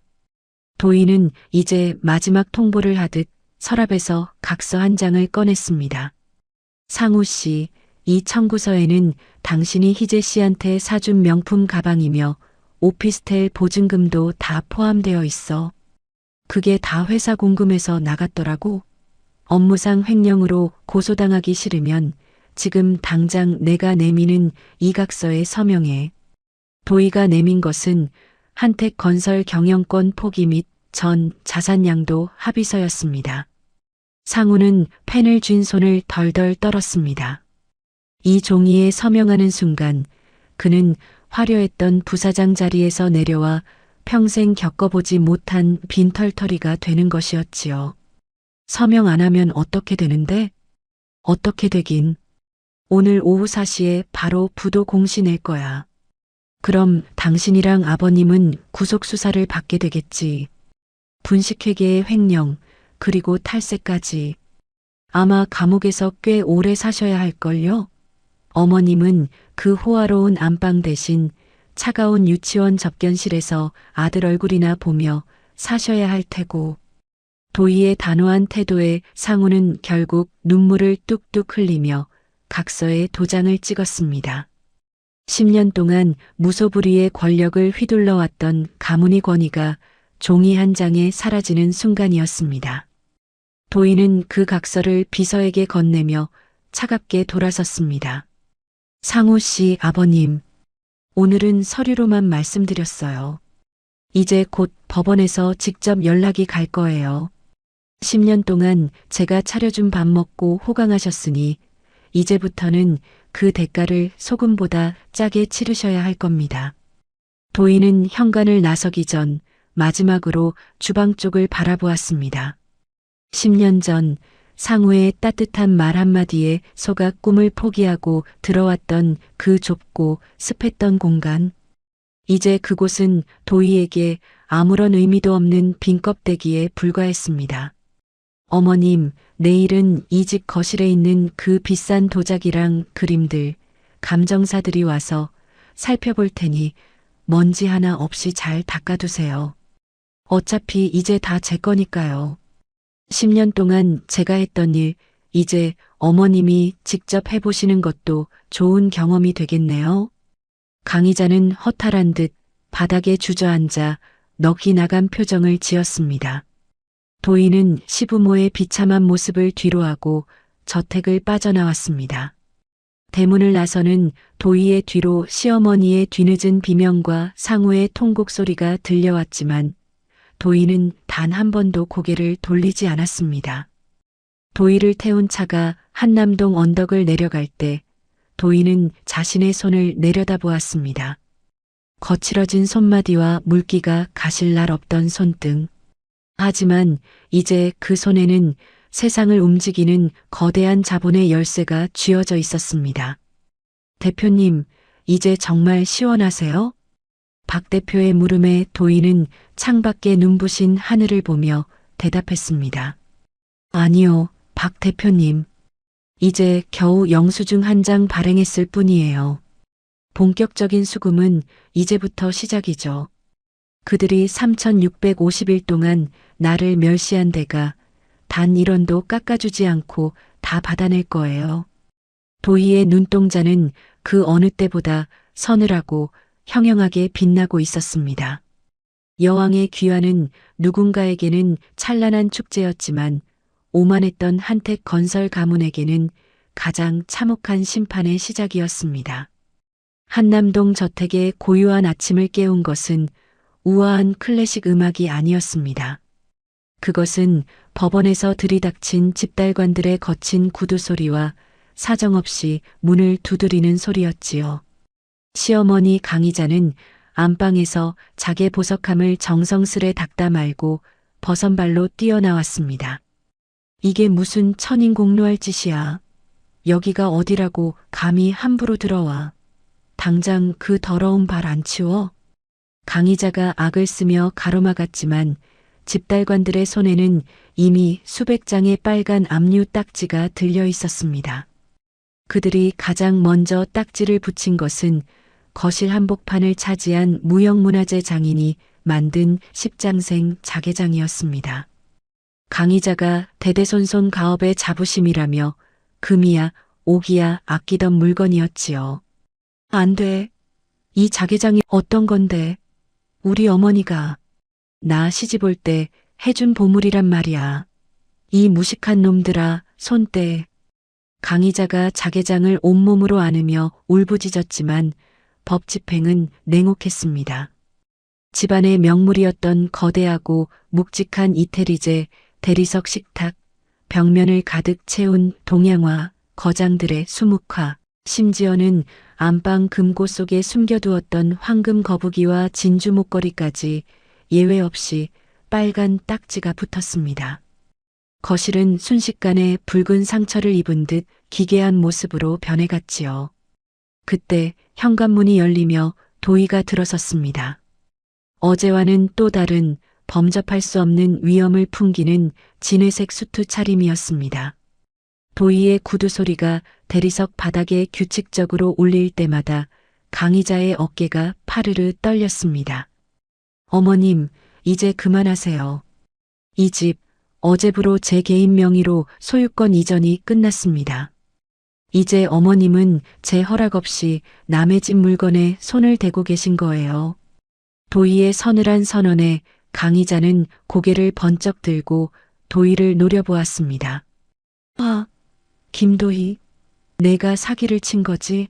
내가 우리 상우 홀려서 도장 찍게 한 거 아니야? 내가 그러고도 사람이야? 사람 대접 못 받고 산 10년에 비하면 이건 예고편도 안 돼요. 어머님, 그리고 아버님과 상우 씨가 그토록 믿었던 희재 씨. 지금 어디 있는지 궁금하지 않으세요? 도희의 말이 끝나기가 무섭게 장면은 서초동 법정으로 이어졌습니다.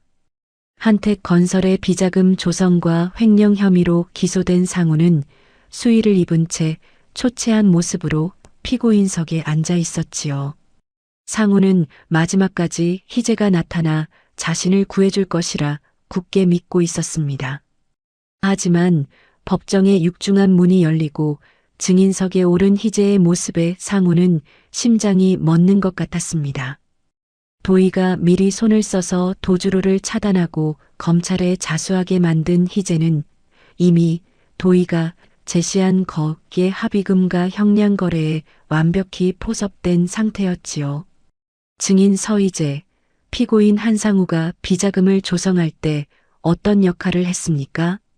검사의 질문에 희재는 상우를 비웃듯 힐끗 쳐다보며 입을 열었습니다. 모든 것은 한상우 부사장의 지시였습니다. 저를 꼬드겨 유령 회사를 만들게 했고 아버님인 한 회장의 비자금을 세탁해 제 명의의 오피스텔과 명품백을 사는데 썼습니다. 여기 그가 저에게 보냈던 은밀한 지시가 담긴 녹취 파일과 이중 장부를 증거로 제출합니다. 이 나쁜 년아, 내가 어떻게 나한테 이럴 수 있어. 내가 너한테 쏟아부은 돈이 얼마인데. 상우가 법정에서 발광하며 달려들려 했지만 교도관들이 순식간에 그를 제압해 바닥에 엎어뜨렸습니다. 희재는 싸늘하게 덧붙였지요. 돈? 당신 마누라. 아니, 김도희 회장님 발치에도 못 미치는 가짜 돈 가지고 생색내지 마. 당신은 이제 끝났어. 거지랑 같이 망할 만큼 내가 멍청한 줄 알아? 희재의 처절한 배신은 상우의 심장에 비수를 꽂았습니다. 자신이 도희를 버리고 선택했던 여자가 결국 자신의 목에 칼을 꽂는 가장 확실한 증인이 되어 돌아온 것입니다.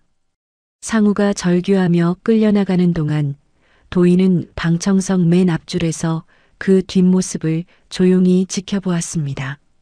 10년 전 자신을 속이고 결혼을 약속했던 그 남자의 최후는 이토록 비참하고 보잘것없었습니다. 다시 한남동 저택. 집달관들이 짐을 하나둘 빼내기 시작하자 웅장하던 거실은 순식간에 흉물스러운 빈 껍데기만 남았습니다. 강희자는 바닥에 주저앉아 넋이 나간 채 중얼거렸습니다. 내 다이아, 내 밍크 코트, 우리 집 자개장, 그거 다 어디 갔어? 도희는 그런 시어머니 앞에 무릎을 살짝 굽히고 앉아 눈을 맞췄습니다. 10년 동안 자신을 멸시하던 그 오만한 눈동자가 이제는 공포로 가득 차 있었지요. 어머님, 10년 동안 제가 차려드린 20첩 반상 받으면서 대접받고 사시느라 고생 많으셨어요. 이제 어머님이 그 밥값을 직접 몸으로 갚으실 차례예요. 여기 제가 마련해둔 어머님의 세보금자리 주소예요. 도희가 내민 종이에는 경기도 외곽 공장 단지 옆에 낡은 빌라 주소가 적혀 있었습니다. 보증금도 없는 월세방, 겨울이면 찬바람이 숭숭 들어오고 여름이면 곰팡이 꽃이 피는 그런 곳이었지요. 이런 구멍가게 같은 데서 사람이 어떻게 살아? 나보고 죽으라는 거냐? 이 독한 년아. 강희자가 도희의 바짓가랑이를 붙잡고 울며 불며 매달렸습니다. 그 잘나디잘난 사모님 자존심은 온데간데 없고 오직 길거리로 쫓겨난다는 공포에 질린 노파의 모습뿐이었지요. 도희야, 내가 잘못했다. 내가 우리 집안을 살릴 복덩이인 줄도 모르고 내가 눈이 멀었어. 내가 내 발가락 사이사이까지 다 닦아줄게. 이 집에서 식모로라도 살게 해줘. 제발 나 좀 살려줘, 응? 도인은 강의자의 손을 천천히, 그러나 아주 단호하게 떼어냈습니다. 어머님, 제가 식모로 살 때 어머님이 그러셨죠. 사람은 자기 수준에 맞는 자리에 있어야 한다고요. 어머님 수준은 이제 한남동이 아니라 저 낡은 빌라 단칸방이에요. 거기서 제가 차려드린 따뜻한 밥이 얼마나 귀한 것이었는지 시장통에서 시든 배추 꼬리 주워다가 국 끓여 드시며 평생 반성하세요. 그게 어머님이 저에게 입힌 3,650일의 모욕에 대한 이자예요. 수아가 뒤편에서 커다란 보따리 2개를 들고 나타났습니다. 언니, 엄마랑 아빠 옷가지 몇 벌이랑 당장 덮을 이불만 챙겼어. 나머지는 다 압류라 언니 허락 없인 못 가져간대. 수아는 자신의 어머니를 차갑게 내려다보았습니다. 딸에게조차 외면당한 강희자는 그제야 대성통곡을 하며 바닥을 손톱으로 긁었습니다.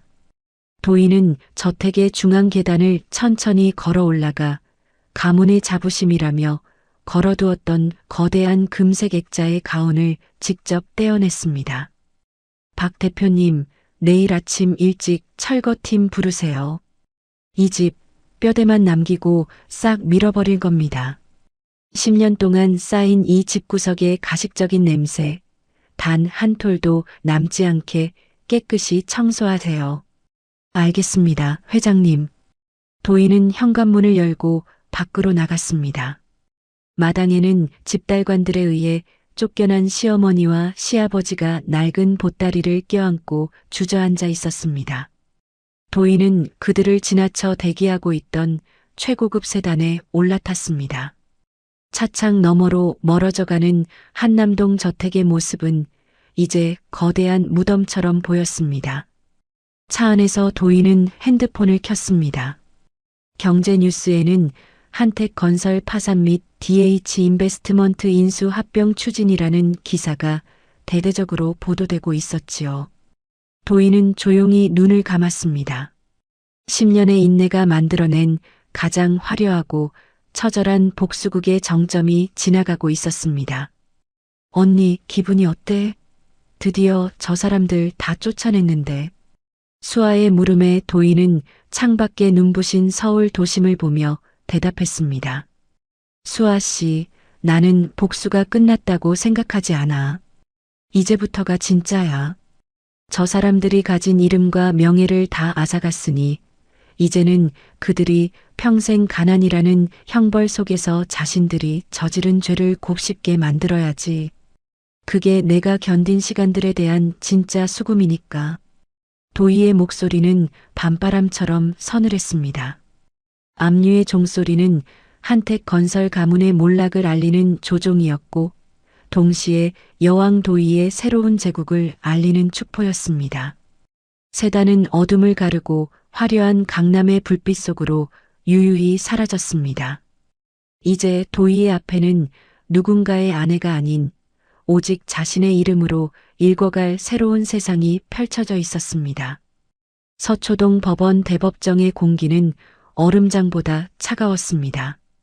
피고인석에 앉은 한상택과 상우의 모습은 불과 몇 달 전 한남동 저택에서 호령하던 기세는 온데간데 없고 마치 비에 젖은 수건처럼 축 늘어져 있었지요.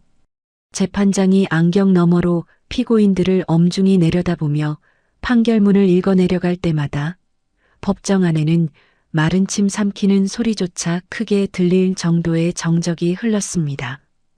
피고인 한상택은 기업의 수장으로서 막중한 책임이 있음에도 불구하고 수십억 원대의 분식회계를 진두지휘했으며 피고인 한상우는 내연녀와 공모하여 회사의 자금을 개인의 유흥비와 비자금으로 유용한 죄질이 매우 불량하다. 또한 이들은 가사 노동을 전담하던 배우자의 기여도를 철저히 무시하고 인격을 모독해온 바, 법원은 이들의 반성 없는 태도를 엄중히 문책한다. 판결의 끝은 냉혹했습니다. 한상택에게 징역 5년, 상우에게 징역 3년. 실형 선고가 떨어지는 순간 상우는 넋이 나간 사람처럼 자리에 주저앉아 중얼거렸습니다. 이건 꿈이야. 도희야. 김도희. 내가 손 좀 썼을 거 아냐. 나 좀 살려줘. 나 감옥 가면 죽어. 교도관들에게 팔을 붙잡혀 끌려나가는 상우의 비명소리가 복도 끝까지 이어졌지만 방청석 맨 앞줄에 앉아있던 도희는 미동도 하지 않았습니다. 그녀는 그저 자신을 10년 동안 가둬두었던 그들의 몰락을 한 편의 다큐멘터리를 보듯 건조한 눈으로 지켜보았을 뿐입니다.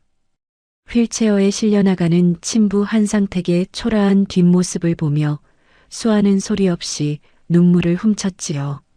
하지만 그 눈물은 그리움이 아닌 평생 자신을 억눌러온 거대한 가부장의 벽이 무너져 내리는 허탈함과 해방감의 눈물이었습니다. 그로부터 석 달의 시간이 흐른 테헤란로, 대한민국 경제의 심장부라 불리는 이곳에 DH 파트너스의 깃발이 올랐습니다. 도희는 파산 절차를 밟던 한택건설의 알짜 자산을 모두 인수하여 DH 하우징으로 재탄생시켰고 그 운명의 키를 수아에게 맡겼습니다. 수아 씨, 안희한 대표. 오늘이 당신의 진짜 인생이 시작되는 첫날이야. 이제 누구의 딸도 동생도 아닌 대표이사 한수아로 서는 거야. 도희의 격려에 수아는 깊게 숨을 들이마셨습니다. 수아는 대표이사 취임 첫날 아버지가 남자가 다스리는 가문의 기상이라며 집무실 정중앙에 걸어두었던 거대한 호랑이 그림을 직접 떼어냈습니다. 그 그림 뒤에 가려져 있던 해묵은 먼지를 털어내며 수아는 나직하게 의졸였습니다. 아버지는 늘 여자는 뒤에서 살림이나 해야 한다고 하셨죠. 하지만 아버지가 망쳐놓은 이 회사, 이제 이 살림꾼 딸이 어떻게 다시 세우는지 똑똑히 보세요. 아버지가 믿었던 그 잘난 아들이 아니라 아버지가 투명인간 취급했던 제가 이 회사를 지킬 거예요. 수아는 아버지가 걸어두었던 호랑이 그림 대신 도희와 함께 남대문 시장통에서 머리를 맞대고 국밥을 먹으며 활짝 웃고 있는 소박한 사진 한 장을 걸었습니다. 그리고 그 아래에 정직한 땀은 배신하지 않는다라는 문구를 새겼지요. 그것은 도희가 10년 동안 시댁 식구들의 뒤치다꺼리를 하며 몸소 증명해온 삶의 진리였습니다. 수아의 경영은 파격적이었습니다. 그녀는 취임하자마자 아버지가 뒷돈을 받고 묵인해 주었던 공사장 안전 비리들을 낱낱이 파헤쳤습니다. 기존의 임원들은 전 회장님의 명예를 생각하셔야죠. 자식된 도리가 아닙니다. 라며 반발했지만 수아는 서류 뭉치를 책상에 내던지며 호통을 쳤지요. 명예? 아버지가 망친 건 명예가 아니라 사람들의 믿음이었어요. 제가 살리려는 건 한씨 가문의 이름이 아니라 여기서 일하는 노동자들의 목숨과 우리를 믿고 분양받은 서민들의 집입니다. 도리 따지기 전에 법부터 지키세요. 수아는 직접 안전모를 쓰고 전국 각지의 현장을 돌았습니다. 아버지와 오빠는 구두에 흙 묻는 게 싫어 단 한 번도 가본 적 없는 지하 흙더미 속에서 인부들의 거친 손을 맞잡았고 현장 식당의 부실한 밥상을 보며 주방 아주머니들과 함께 알치마를 두르고 국을 끓였습니다. 도희에게 배운 그 지극한 정성이 차갑게 식어있던 직원들의 마음을 녹이기 시작한 것입니다. 그 무렵 도희는 DH 파트너스의 회장으로서 더 넓은 세상을 향해 나아갔습니다. 그녀는 여성 가장들을 위한 희망의 식탁 펀드를 조성했습니다. 10년 전 자신처럼 재능을 가슴에 묻은 채 주방에서 눈물 짓던 수많은 경력 단절 여성들에게 교육과 자본을 제공하는 사업이었지요. 대표님, 오늘 아침 기사 보셨어요? 대한민국을 바꾼 고졸 출신의 금융 여왕이라는 제목으로 잡지 커버가 장식됐어요. 사람들이 이제 대표님을 투자계의 거물 김도희로 불러요. 박 대표가 가져온 잡지 표지에는 도희와 수아가 당당하게 어깨를 나란히 하고 서 있었습니다. 도희는 이제 더 이상 고개를 숙이고 콩나물을 다듬던 며느리가 아니었습니다. 그녀의 눈동자는 수천억 원의 자금을 움직이는 통찰력으로 빛났고 수아는 그 곁에서 당당한 전문 경영인으로서의 카리스마를 뿜어내고 있었지요. 수아 씨, 우리 참 멀리 왔다. 그치?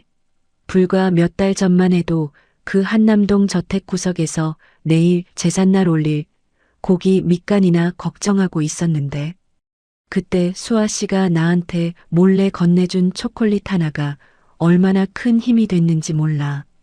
도희의 말에 수아는 맑은 웃음을 터뜨렸습니다. 언니, 나는 아직도 가끔 아침에 눈 뜨면 깜짝 놀라. 여기가 내 집무실인지 아니면 오빠 술주정 받아내야 하는 거실인지 헷갈려서 말이야. 근데 저 벽에 걸린 우리 사진 보면 정신이 번쩍 들어. 아, 나 이제 한수아로 살고 있지 하고. 이제 더 이상 한상택의 딸로 죽어 지내지 않아도 된다는 게 꿈만 같아. 수아 씨, 어제 아버님 면회 다녀왔다며. 기분은 좀 어때? 상우 씨는 여전하고. 도희의 조심스러운 물음에 수아의 눈동자가 잠시 흐려졌습니다. 오빠는 아직도 자기가 왜 거기 있는지 모르는 눈치야. 나보고 당장 꺼내달라고 김도혜 그년 가만 안 두겠다고 소리나 지르고 아빠는 그냥 멍하니 창밖만 보고 계시더라고. 내가 대표이사 됐다고 하니까 아빠가 처음으로 그러시더라. 수아야, 미안하다. 내가 너를 너무 몰랐다고. 그 한마디 듣는데 가슴속에서 꽝꽝 얼어붙어 있던 응어리가 툭 하고 터지는 기분이었어. 30년 넘게 받아본 적 없는 인정을 아빠가 무너지고 나서야 받았네. 도희는 수아의 손을 꽉 맞잡았습니다. 그게 수아 씨가 거둔 진짜 승리야. 아버님에게 인정받는 게 아니라 아버님이 당신을 우러러보게 만든 것. 이제 아버님의 죄는 법이 심판할 거고 수아 씨는 그 죄를 씻는 마음으로 좋은 집을 지으면 돼. 두 여자는 DH 파트너스 빌딩 옥상 정원으로 올라갔습니다. 시원한 가을바람이 그녀들의 머리칼을 스치고 지나갔고 저 멀리 한남동, 이제는 낡은 흔적이 사라지고 새로운 건축물이 올라가고 있는 저택터가 보였습니다. 도희는 그곳에 자신의 사재를 털어 여성 독거노인들을 위한 공유주택을 짓고 있었습니다. 시어머니 강희자처럼 오만하지 않고 소박하지만 존엄하게 늙어갈 수 있는 공간을 선물하고 싶었기 때문입니다. 언니, 오늘 저녁엔 내가 근사하게 쏠게. 우리 10년 전 처음 만났던 날 언니가 나 기죽지 말라고 몰래 사줬던 그 시장통 족발 기억나? 거기 가서 시원하게 소주 한잔 하자. 이제는 눈치 안 보고 제일 큰 사이즈로 시켜 먹자고. 좋지. 이제는 남이 해준 밥 얻어먹는 게 세상에서 제일 맛있는 법이니까. 수아 씨가 사주는 밥이라 더 꿀맛이겠네. 두 여자는 화려한 집무실을 나와 당당한 걸음으로 복도를 걸어 나갔습니다. 직원들의 존경 어린 인사가 파도처럼 밀려왔고 도희와 수아는 서로를 향해 환하게 미소 지었습니다. 이것은 단순히 돈을 많이 벌어 성공한 복수국이 아니었습니다. 짓밟힌 자존감을 스스로의 힘으로 일으켜 세우고 세상이 정해놓은 며느리와 딸이라는 굴레를 부수고 나온 용기 있는 두 인간의 당당한 독립선언이었지요. 도희는 이제 더 이상 밤마다 눈물로 가계부를 쓰지 않습니다. 대신 그녀는 자신의 제국을 지탱하는 거대한 장부를 넘기며 또 다른 도희들이 세상 밖으로 나올 수 있도록 길을 닦습니다. 그리고 수아는 아버지가 망친 이름을 자신의 땀방울로 다시 씻어내며 가장 정직한 건설사를 만들어가고 있습니다. 박 대표님, 차 준비하세요. 이제 우리 재단 장학생들 수료식 가야 하니까요. 거기 우리 수아 씨처럼 반짝이는 친구들이 기다리고 있거든요. 도희의 목소리가 복도 끝에 기분 좋게 울려 퍼졌습니다. 그 뒤를 따르는 수아의 발걸음 소리는 그 어느 때보다 경쾌하고 힘찼습니다. 그로부터 다시 1년이라는 시간이 흘렀습니다. 계절은 돌고 돌아 다시 찬바람이 매섭게 불기 시작했지만 도희의 마음은 그 어느 때보다 따뜻한 봄날 같았습니다. 강남의 마천루들이 한눈에 내려다 보이는 DH 파트너스 빌딩의 최상층 옥상 정원에는 은은한 재즈 음악이 흐르고 있었지요. 도희는 아버지가 생전에 눈물로 지켜내려 했던 이제는 거대한 복합단지로 재탄생하여 서울의 새로운 랜드마크가 된 저 먼 땅을 내려다보며 샴페인 잔을 가볍게 흔들었습니다. 하지만 이 화려한 풍경의 이면에는 지독하리만치 처절한 몰락의 풍경이 대조를 이루고 있었습니다. 경기도 외곽의 한 신축 빌라 공사 현장, 거친 시멘트 가루와 쇳가루 날리는 소음이 가득한 그곳에 한때 한택건설의 후계자로 군림하며 거드름을 피우던 상우가 있었습니다. 그는 이제 가석방으로 풀려난 지 석 달 된 정가자이자 일당 15만 원에 목숨을 거는 잡부한 씨에 불과했습니다. 상우는 굽은 허리로 무거운 시멘트 포대를 나르며 연신 거친 숨을 몰아쉬었습니다. 한때는 도희가 정성껏 차려준 밥상을 고기가 질기네, 국이 식었네 투정하며 뒤엎던 그 매끄럽던 손은 이제 시멘트 독이 올라 쩍쩍 갈라지고 피딱지가 앉은 채 굳은 살이 박여 있었습니다. 점심시간 공사장 구석 낡은 신문지 위에 앉아 흙먼지 섞인 차가운 편의점 도시락을 먹던 상우의 눈에 바닥에 깔린 신문 기사 하나가 들어왔습니다. DH 재단 김도희 회장, 소외계층 여성들을 위한 100억 기부 및 자립 지원이라는 제목 아래 환하게 웃고 있는 도희와 수아의 사진이 실려 있었지요. 상우는 목이 메어 밥을 삼키지 못했습니다. 자신이 집 지키는 개라고 비하하며 무시했던 아내가 이제는 세상을 비추는 거대한 태양이 되어 있었고 자신은 그 태양 아래서 먼지를 뒤집어 쓴 채 하루를 연명하는 처지가 된 것입니다. 같은 시각 서울 변두리의 눅눅하고 어두운 지하 단칸방에서는 시어머니 강희자와 시아버지 한상택이 서로를 증오하며 살아가고 있었습니다. 출소 후 뇌졸중으로 쓰러진 한상택은 거동조차 하지 못한 채 방구석에 누워 천장만 바라보았고 강희자는 그런 남편의 수발을 들며 매일같이 가시돋친 말을 내뱉었습니다. 이 양반아, 당신이 그때 그년을 제대로 다스렸어야지. 며느리 하나 간수 못해서 우리 집안이 이 모양 이 꼴이 된 거 아니야. 내 다이아몬드 목걸이, 내 그 비싼 자개장 다 어디 갔냐고. 내 인생 돌려내. 강희자는 제정신이 아닌 듯 벽지를 손톱으로 뜯으며 울부짖었습니다. 10년 동안 도희가 매일 아침 정성껏 끓여 바치던 따뜻한 보양식과 정갈한 찬 대신 그녀의 앞에는 유통기한이 임박해 할인 판매하는 컵라면 하나가 덩그러니 놓여 있었습니다. 가사 노동을 돈 한 푼 안 벌어오는 여자의 당연한 의무라 치부하며 도희를 부려 먹던 그녀는 이제 단 한 끼의 식사를 해결하는 것이 얼마나 고통스럽고 번거로운 일인지 온몸으로 겪으며 서서히 말라가고 있었습니다. 특히 명절이나 제사 때가 되면 혼자서 그 많은 음식을 해냈던 도희의 빈자리가 거대한 구멍처럼 다가와 그녀를 더욱 비참하게 만들었지요. 반면 도희와 수아는 전혀 다른 차원의 삶을 살고 있었습니다.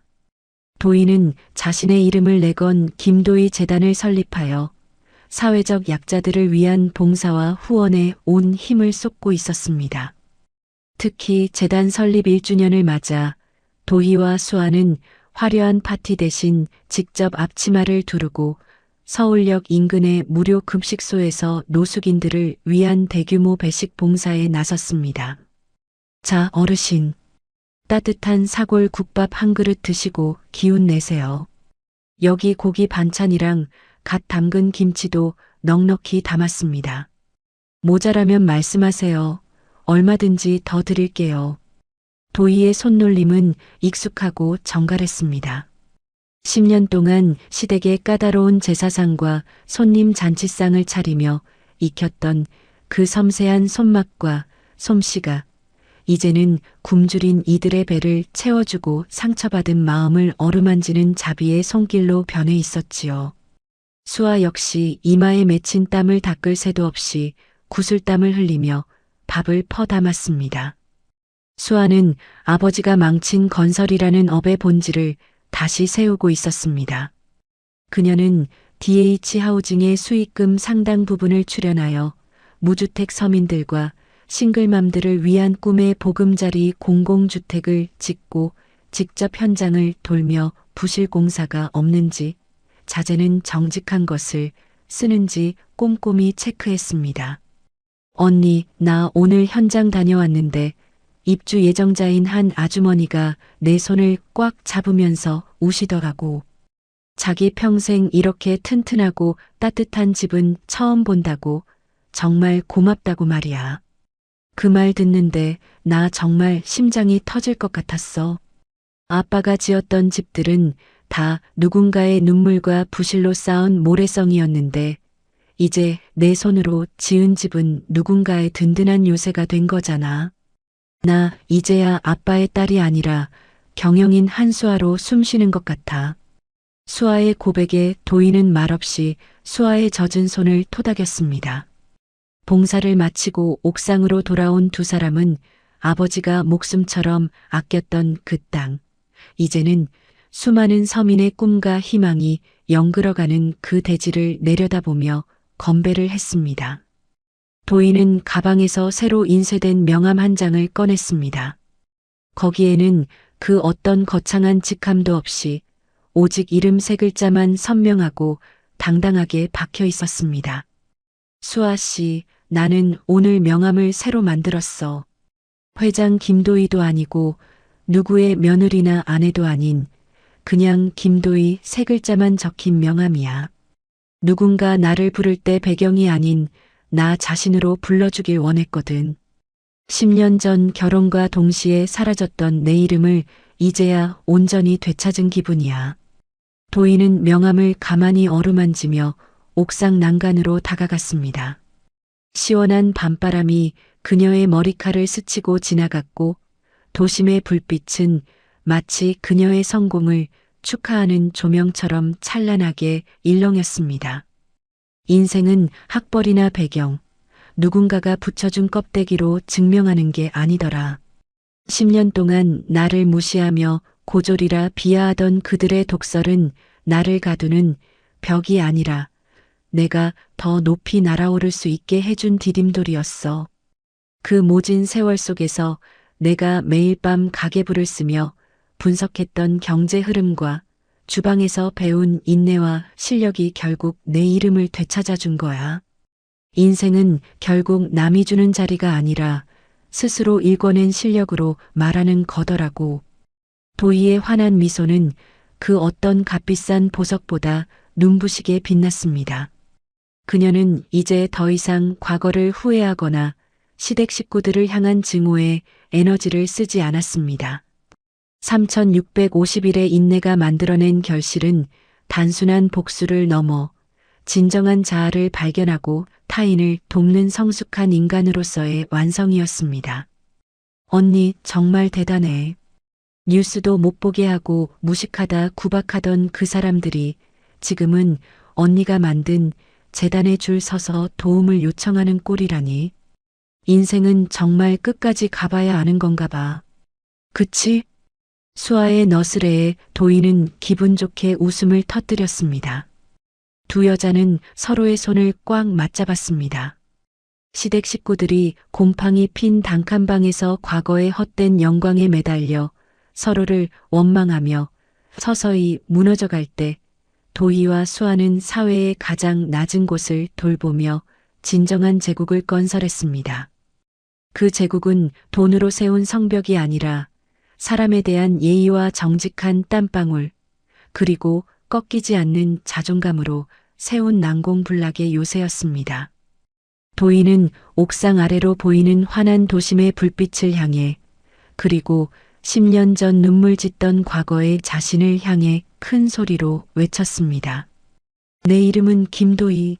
앞으로의 내 인생은 내 이름처럼 찬란하게 빛날 거야. 지켜봐줘, 아버지. 그녀의 당당한 외침이 빌딩 숲 사이로 기분 좋게 울려 퍼졌습니다. 어둠이 완전히 내려앉은 서울 도심, 수만 개의 불빛 중 가장 밝고 고고하게 빛나는 것은 바로 자신의 이름을 스스로 되찾고 환하게 웃는 도희의 얼굴이었습니다. 긴 고난의 터널을 지나 비로소 광명으로 나온 여왕의 이야기는 그렇게 완벽하고도 찬란한 승리로 막을 내렸습니다. 그녀의 앞날에는 이제 누군가의 그림자가 아닌 오직 김도희라는 이름으로 빛나는 뜨거운 태양만이 가득할 것입니다. 우리 구독자님들, 오늘의 이야기 어떠셨나요? 사연 들어주셔서 감사드리고 재미난 사연 계속 들으실 수 있도록 구독, 좋아요, 알림 설정 버튼 꾹 눌러주시고 주변에 공유도 해주세요. 댓글도 남겨주시면 다음 사연 제작에 큰 힘이 됩니다. 오늘도 행복이 함께 하시길 소망하겠습니다.